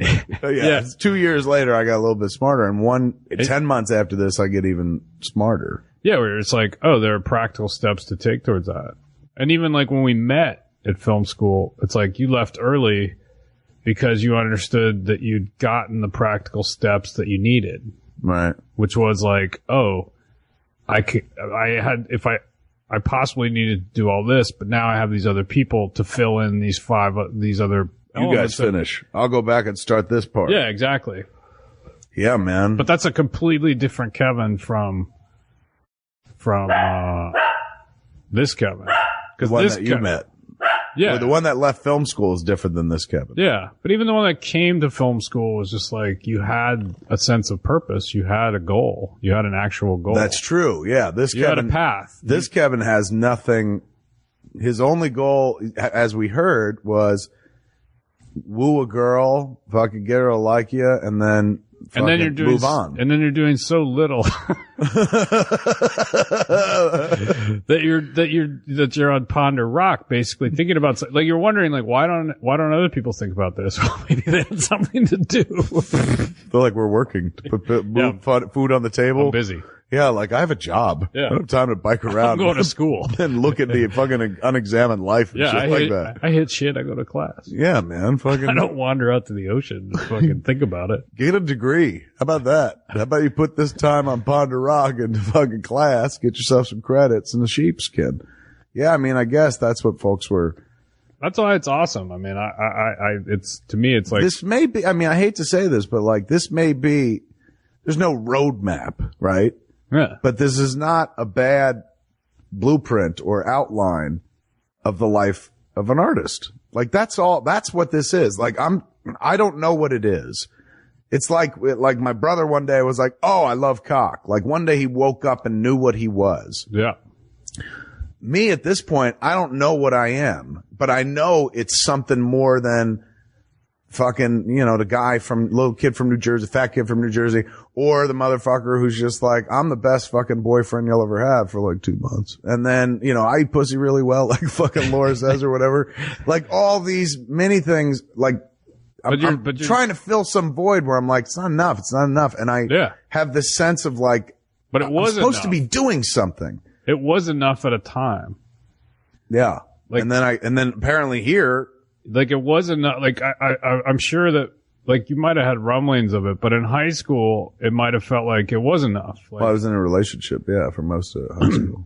And once again, it's like the idea that your brain was painting a future picture when you're in high school. But it was almost doing it blind, like, cause I had no clear vision of the future. Like, remember in Heroes, there was one motherfucker who's like, take heroin, all of a sudden he painted a picture and they're like, what does it mean? He's like, I don't fucking know. And then it was always an image of the future. I think I've got like, this is me on the verge or something like, again, I'm like 10 months away from the moment of absolute clarity, the fucking lightning clap, Shazam, the Shazam moment where I go from fucking this idiotic little Billy Batson who's just like roaming around with a fucking tape recorder on a bike and hitting Pond to Rock every once in a while because can't handle life, to motherfucking Captain Marvel, where suddenly I'm just like, don't worry, Billy, I got this. Thank God the lightning bolt happened and man in a cape took the fucking tape recorder away from that little boy. But it is kind of like that. I just don't have the magic word at that point. I don't have Kimota in the Miracle Man speak. It's me going, I know, like, it's weird, dude. I see it in my kid. Like, that's why I'm so sympathetic for my kid's like 13 and she's going through like, you know, fucking stuff that 13-year-olds go through, but it's very like, you just see she's like struggling. Like she's not like, I fucking hate school, but she's just like, she figured it out early. Like, I don't need half this fucking shit, you know, blah, blah, blah. And she wants to play the bass. And what does this school have to do? What do I need to know algebra for? And blah, blah, blah. But she's fucking whip smart and she can like ace math without even trying. But you could tell she's chomping at the bit for something. And not just like, you know, youth is always impatient. Like, I remember feeling like a fucking horse in a stall, just like, let me the fuck out. Like, but I just didn't know where I was going. And then suddenly there's that moment of clarity where it's like, oh, film. And it gets channeled there. And I'm not saying like I was fated to do it, but that was the only thing that eased that made everything better. Like suddenly I was like, oh shit. Suddenly I had a purpose, a goal, somewhere I wanted to go. I want to be a filmmaker. Well, suddenly this like, I mean, our brains, cause we have, you know, we're one of the only creatures that thinks about the future. Like most, like, basically we are the only creature that thinks because of our frontal lobes. Most things they can think about the past and the present in the sense of like an animal can learn, oh, I hear that noise. Run away. Fucking run away or whatever.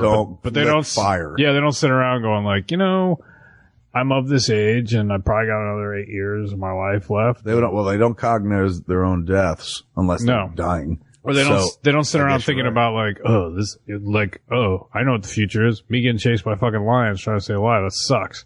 Or cause if they did, cause dogs would be like, look, if we all just sat around and thought about the future, there's more of us than them. Yeah, we could win this thing. Yeah, I mean, this could be ours. Like, instead of waiting for handouts, we hand shit out. Or somebody just comes along and is like, why? Then we'd have to work. Yeah, like, don't hand anything out. Let's just kill humans and live off them. They're our cattle. Humans are our cattle. But you're in that world, it's like your brain is always trying to like consider the future. Right. You're always trying to paint your future. Our brains don't necessarily do a great job of it, but we are always trying to think about what the future is going to be like. So in that moment where it's like you leave school, your brain thinks about the future and it's like there's fucking nothing really there. Like, what is your future? Your future is what ends up happening a lot is that you start to paint a future based on your present. So you're basically like, you're out of school, your relationship with Kim's over, you're sitting there on Ponder Rock thinking about your future, right? And all you really have to go on is the present, the past and the present. And you sit there and think about like, I live in my mom and dad's house, like and then you're suddenly like, is that my future? Like, am I gonna be fucking 45 years old, still at my parents' house? Like, our brains will start to fill in the future based on like certain pieces of material. And a lot of times it is affected by what your present is. So if in the present you're like, you're unhappy, you're at your parents' house, et cetera, you want certain things, it's like you start to project out a future of like, oh my God, that's my future.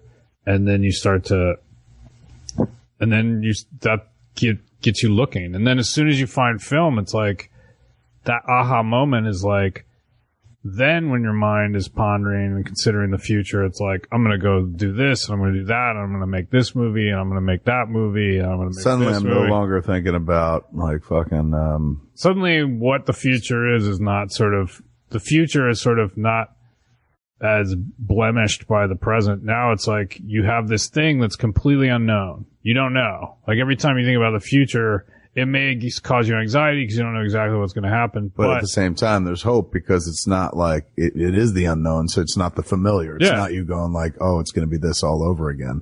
Future is this golden place because you're like, in the future, none of the bad shit ever happens. Yeah. There's what it is like the future has all these possibilities. You don't have answers. Like there are all these questions you don't have answers to.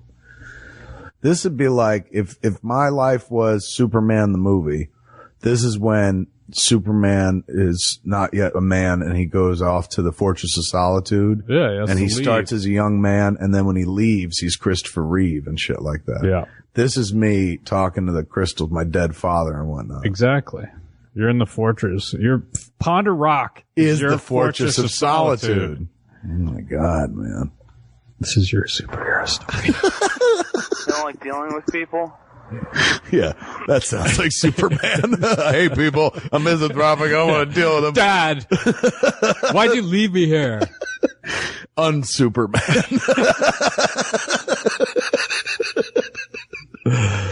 The Kev Smith story. You hold yourself above everyone else, and you have no reason to do that. Why do you do that, Kev? Yeah. Are you accusing me? Me? Present Kev? I'm doing this? Emo Kev? See, that's what I hear. He needs something to then hold himself above everybody else. He knows he's supposed to do something special. Don't know what it is yet. No. He's not content to just be like, well, you hold I'll yourself, go to work. You hold yourself above people, but you know you're not. You're just like, I have no reason to hold myself above people right now. Yeah, like I'm so self-aware. Like I'm battling once again, dude, to put it, because everything's a movie. If this is the last temptation of Christ, I'm talking to Judas and I'm like, I'm struggling.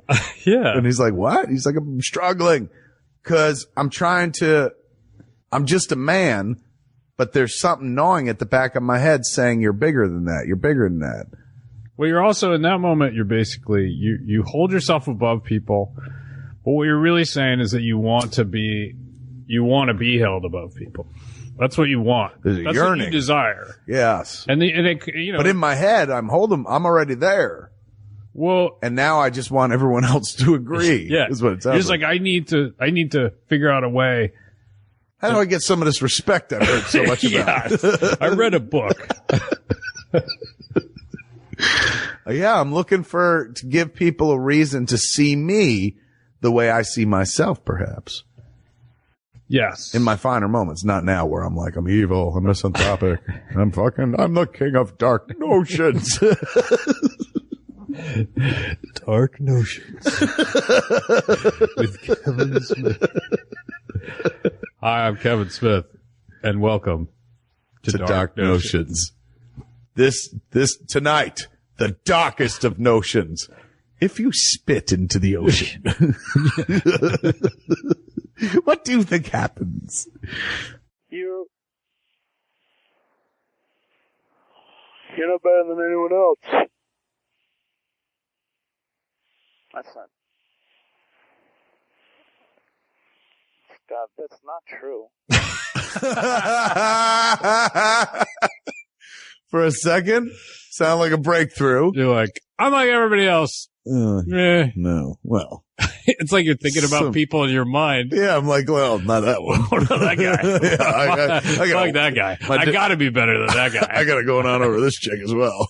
You know what? Now that I think about it, I'm not a bad guy. Like, I'm essentially always trying to inflate my ego, which I'm always trying to deflate at the same time. The duality. Well, you feel a certain way, but you don't want to feel that way. I'm trying to justify it to the tape recorder.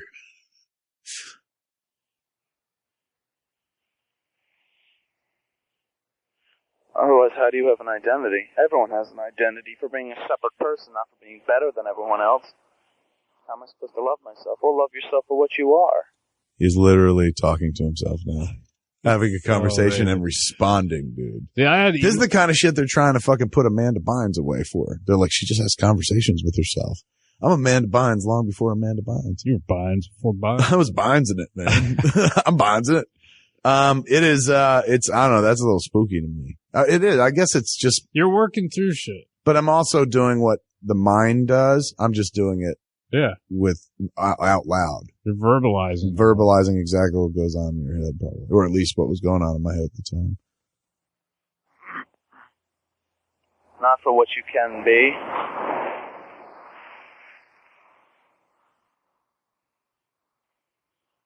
And don't wait. Don't be like, well, I love myself when I'm like this. Love yourself where you are right now in the eternal scheme of things, in this infinite possibility-laden universe. Infinite possible ladle. Problem with Emo Kev is the wisdom he throws out there, you can't fit on a bumper sticker. Yeah. That's so many words, man. It's a little wordy, but it's true. Hey, Love yourself now. Even at 20, he had wisdom to impart. I think. And then if you become something else, love that too. Shit. This is a lenient God, man. I like his religion, man. He's like, love yourself. And if you change, love that. Love it. Love it all. There's no guilt here. It's all good. Leave shame at the door. It's all good. All inhibitions left behind. Just love yourself, man, at the present moment. And stop with that, women, source of all woe crap. Because even though it is true.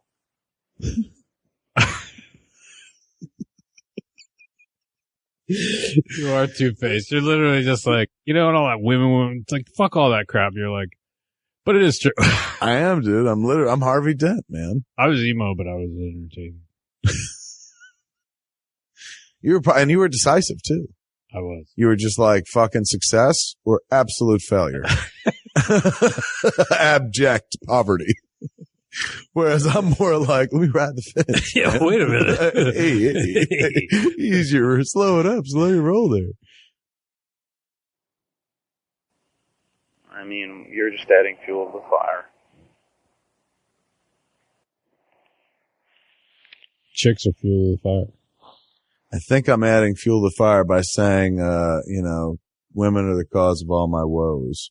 Every time you hook up with a chick, you're adding fuel. I blame her. Yeah. I'm adding fuel to that fire. I think my own conflagration of fucking, I'm mad at ladies for, I don't know why I'm mad at this point. Like it's ladies.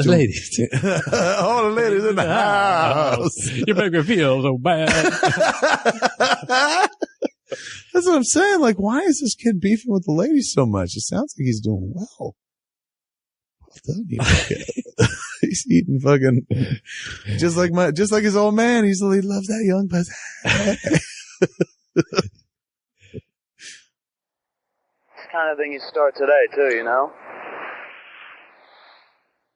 You got flecked with water that time. Yeah, about seawater. Sea spit back at him. Fuck you, Emo Kev. The mighty sea wants to greet you, Kevin Smith.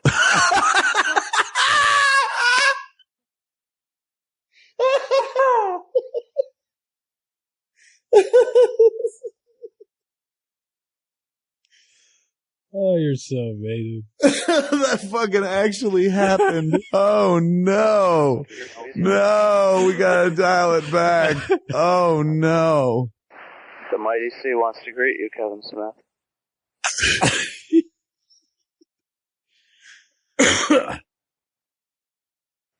It has things to tell you.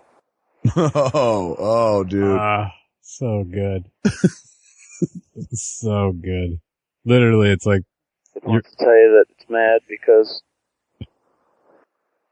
I'm speaking for the oceans. I'm Aquaman. literally, it's like you fucking were trying to think about something. You got a little water on you, and you suddenly like, the ocean's talking to me. And I know, and even worse, I know what it says. I know what it says. What does it say? Oh my God, dude. Oh. It wants to tell you that it's mad because it's a woman.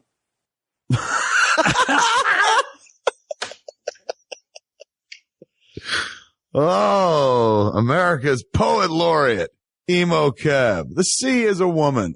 Please tell me he keeps going with it. He's got it. There's no way he just lets it die. Either that or he's going to quickly flip it and go, or the sea's a man. She's not mad. I'm not sure. It's a churning, volatile Or Perky? maybe it's an animal. Small dog, perhaps. An angry dog.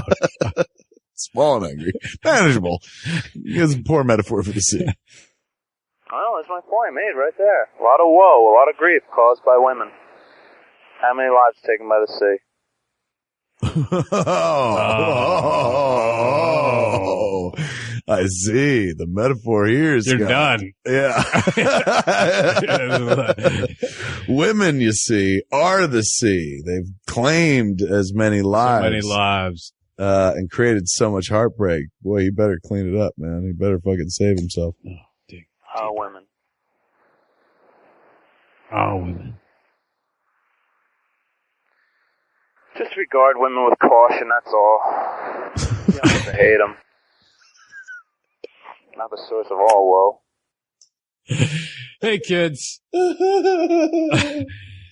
Emo Kev becomes gay Kev.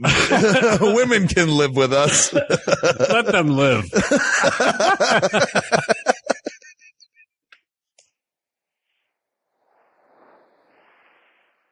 how soothing it is.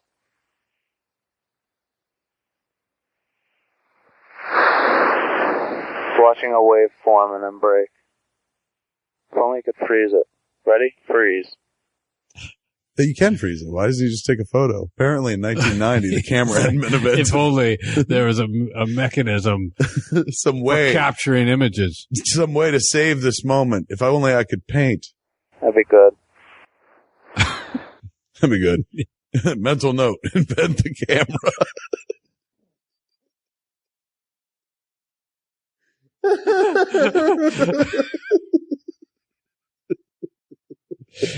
Note to self. This concept of freezing.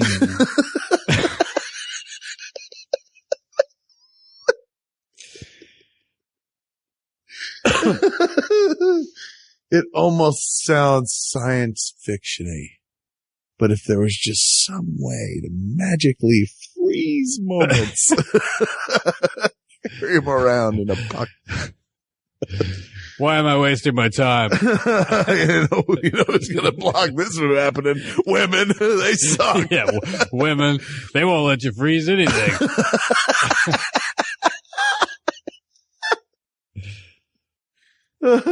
Oh, I want to be married. When will I be married? They look so cool.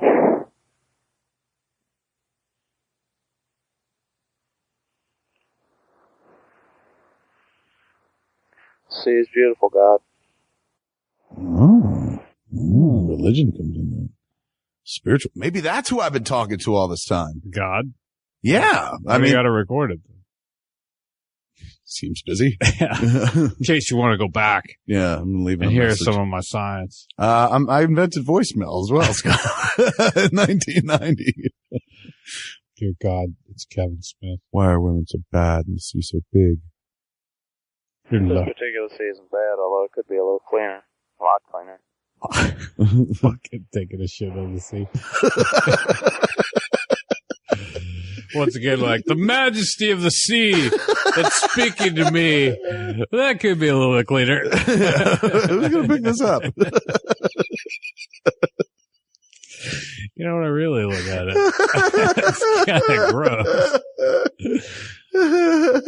I said majesty? I meant magnitude. Garbage. Look at all this. Disgusting. Yeah, it stinks. Simpsons always foam on top.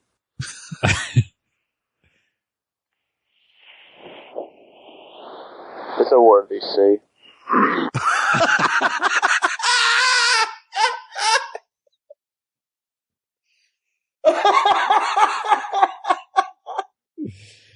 Oh, come on, dude.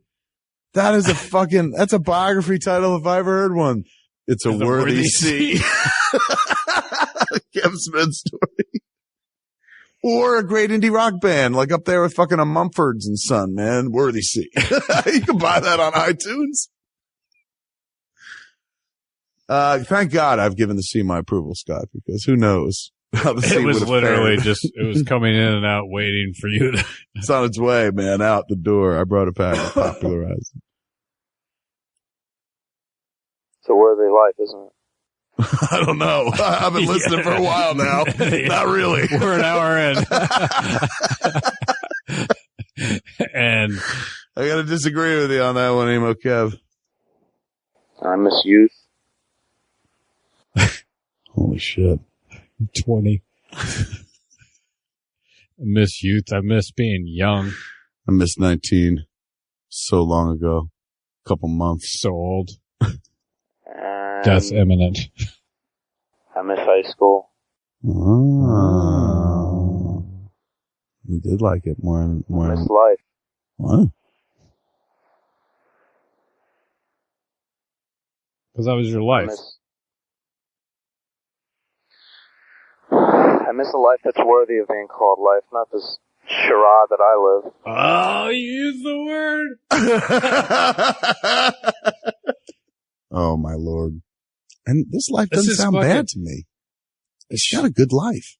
Hangs out with his friends, fucking tagging ass like you read about. Yeah, and you got a lot of time. I mean, I'm working out. I live on the water. I mean, this guy's got it all. Scott, I don't live anywhere near the ocean, and I think I've done well in life. Yep. This kid lives right on the water. He's got it all over me. It's half life. This is existence that I have. Yeah, we'll make it a life. And don't be like, oh, it'll be a life when I go to college. Make it a life now, man. Start today. What's so hard? These are like empowerment tapes, dude. Yeah. Like Tony Robbins style and shit. You can play Except this. for his is all empowerment. Yours is more like, start now. And then you're like, but so sad. Or maybe I should start later. I shouldn't be so hard on myself. And technically, like, start now. And you just keep taking yourself talking. Start now. Or don't. Don't make me start. Who are you? How'd you get in here? Just do things a little bit to the left. No. Communist? Or this might be the moment where this birth of View Askew, move things to the left. Could be. Look outside the box, son. Or a little bit to the right. Let me read into this idea of the left or the right. Oh my God, dude. It's fucking Emo Kev Romney and shit. He's literally just both sides. It's just like, I'll do this. Or The other's fine. I'm leaving Which is myself. really a way of saying I'll do neither. Pretty much. And you'll have life. Start. Ran out here. You're on Ponder Rock. Still trying to sell it. Nobody's buying, Kev. Nobody's buying Ponder Rock. You are thinking. You are speaking. You are feeling. Maybe a little too much of all of those things. Yeah. You know, Kevin, you're not that bad. Just a little misguided.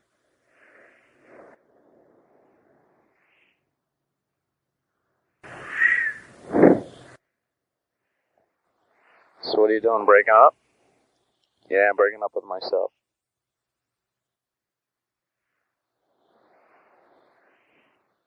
I'm not ready yet, though. I'm not ready to say goodbye yet.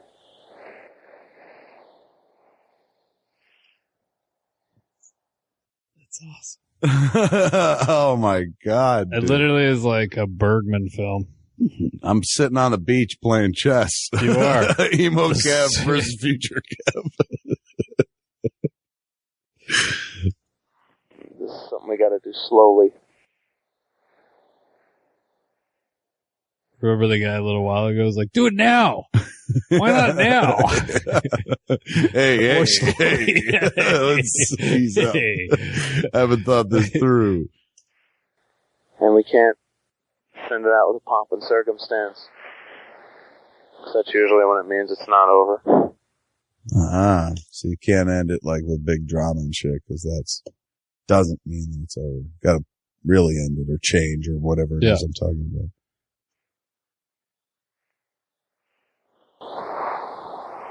Change will come. So relax. Yeah, it'll happen. Yeah, you know what? Why am I pressuring myself? And how well you adapt to it. It's a matter of when. It's a matter of how. You know how you are with change. Awful. You don't like change. That's a topic for another day. I had a dream of Ernie last night. Whoa. On to the next topic.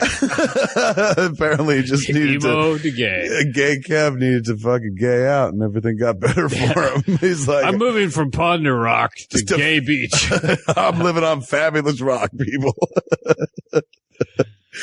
Ernie, my friend from high school, Ernie O'Donnell, who was in Clerks as Rick Darris, the trainer.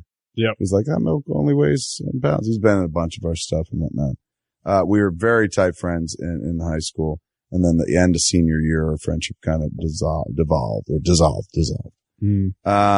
So at this point in 1990, I don't think we've hung out again since. We're still in the space of him not talking. And Ernie, you know, as I talked about in the Clerks 10 documentary, that was the guy that I had in mind when I was writing Dante and Clerks, because not so much like that's my model, but he was the only actor I knew in the world. The only person that even years after high school still kind of liked acting, but we didn't hang out. Our friendship kind of fell apart because I did a talent show without him. And, in 1988 and didn't tell him senior year and didn't tell him I was going to do that because I felt it was such a long story and I'll have him on eventually. But it was about like, you know, every year I wrote it and stuff and organized, and it was just assumed that I would do it again senior year and whatever. And I was like, no, I'm not, I'm not going to do it this year. I was like, all right. And then there was no sketch, which is weird because we'd been in all the talent shows. Yeah. But instead I was doing something with Jason Schnorr. We did a rap thing, Enemy Deuce, and Ernie, I think, found out about it the day of the show. Somebody was like, you going to the talent show to see Kev? And he's like, Kevin's not in the talent show. I was like, yeah, he is. Him and Jason Schnorr doing a rap. And he's like, what? And he didn't know. So he felt kind of betrayed, I guess. Although why, I get why, but my point always then was like, you could have gone to the talent show. There was no, if you wanted to go on the talent show, nothing holding you back just because I said I didn't want to do a sketch, blah, blah, blah. But in his mind, like, utter betrayal. Yeah. So we don't even, been friends since 4th grade. And then at the end of senior year, like we're not friends at all. So me going, I had a dream of Ernie. That's the background for that. Yeah. So let's see what it is. October 23rd? 3rd. It's October 23rd? 3rd. So this is only a few days after the last Emo Kev recording. Yeah. Walter's birthday. Oh, Walter Flanagan's birthday. And I had a dream of Ernie. We were friends again. Guilt. It's a lot of guilt there. You didn't talk to me for a while. The first time we ever really started talking again was when I called him up. I was like, I'm going to make this movie, man. You want to be in it? Yeah. And that didn't end well either. Now we're on good terms, of course. This was years ago, but yeah, he's still fucking feeling the guilt. So that's what all my dreams are, Ernie. Like, we're friends. Why is it that all my dreams are filled with regret? A sample of what life could be like, were it not for the mistakes I made, choices I made. He does fucking sound like Batman, like the Frank Miller Internal, just not as tough. Yeah, it's not like I'm going to break bones. He's just like, why I miss my boyfriends?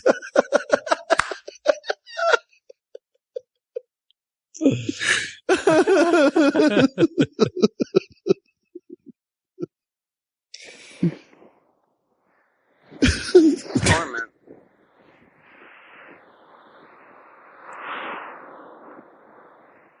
Back on Ponder Rock. Back upon the rock. Back upon the rock. Lying on my back. Shit's not gotten better in 2 days. Dreaming of a boy. Lying on the rock. It's a very Kevin day. As we learned in the last episode of our Kevin Day is gloomy. Yeah. Gloomy and drizzling. In case you hadn't heard I don't know why I bothered to explain it. Should stay home. But I can't. I gotta run a video store today all day. Oh, guess what video store that is, kids? RST. That is RST Video he's talking about. Can't stay home today. The city needs me. They need me in that video store. There are rentals. Late fees must be collected. Tapes throughout. Oh. If only my life. The C on my chest is a baptism. Now I'll rewind the hell out of those movies. The sea rises up to say hello to Kevin Smith. The sea has been and always shall be my friend. Although the phone's kind of gross. And blah. What? I still can't figure that one out. I don't know what he said, but This means a lot of customers because of this rain. That's what I'm there for. You have purpose. well, it's true. The weather brings in all sorts of rentals. When it's nice out, like, that's why I'm there. Yeah, my job. That's if somebody had been like to rent those people those movies.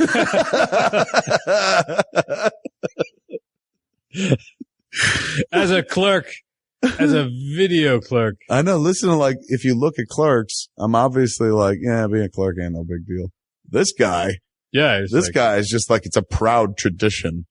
I am the only one who stands between boredom and the people of Leonardo. Who else could provide entertainment on such a Kevin day?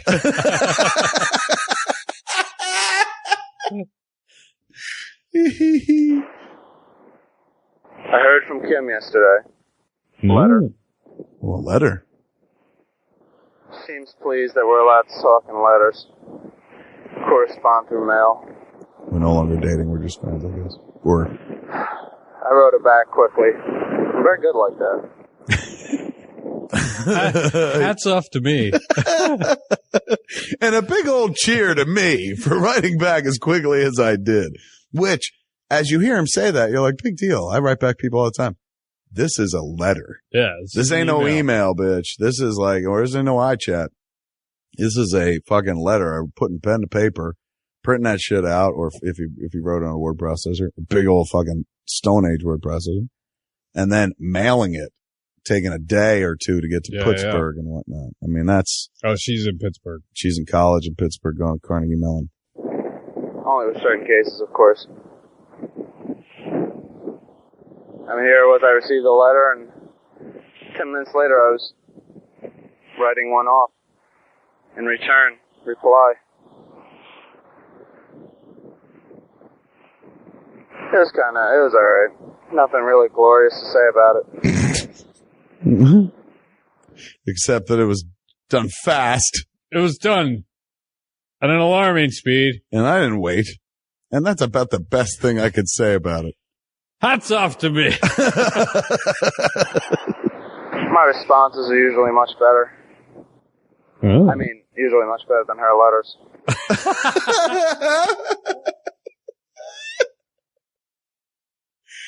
What a jerk. That's awesome. I'm a better writer than she is. Oh, she can write to me. Just not well. Or well enough. I'll ever or so as quickly. much. I'm faster and better. I saw Dee Wabisky last night in a video store. Amy's mom's friend. Nice lady, very nice. Told me that Amy's coming home. Says it like this. Amy's coming home. Oh, master storyteller. told me Amy's coming home last night. So she says it like this. Amy's coming.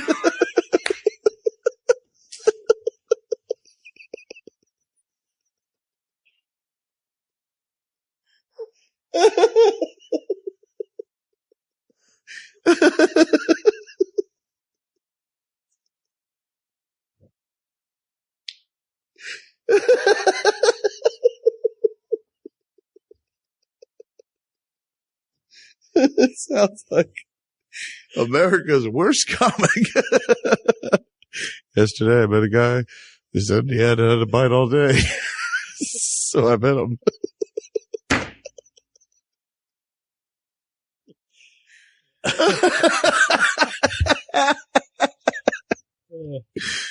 Oh, good Lord. Amy's coming home. Says it like this. Amy's coming home. So which I really didn't react much because He said it the exact same way.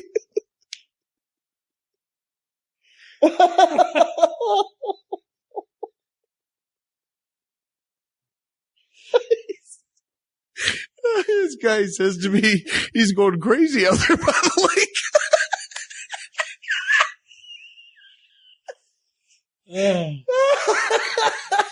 Says, I don't arrange that sort of thing, I says. I know she'd been home before. I wasn't moved, I wasn't touched. It's kind of sad, man. What is that, the loss of innocence? Sign that youth is really trotting away. A grown-up can deal with things like that. Apparently I'm dealing with it, so does that make me a grown-up? You nailed it, dude. You nailed it. You should have been a fucking therapist, man. You called it before Emo Kev did. Well, on the tape. He called it before you back in 1990. Yeah. He's figuring shit out. You are. We're almost at the end. There's You're like confronting. a minute left. Worth a shot, huh? Gotta beat what I'm living now. I'm gonna take off. Too chilly and I gotta get ready for work this morning. The old Kevin the Sea. Oh my God. Hear it howl.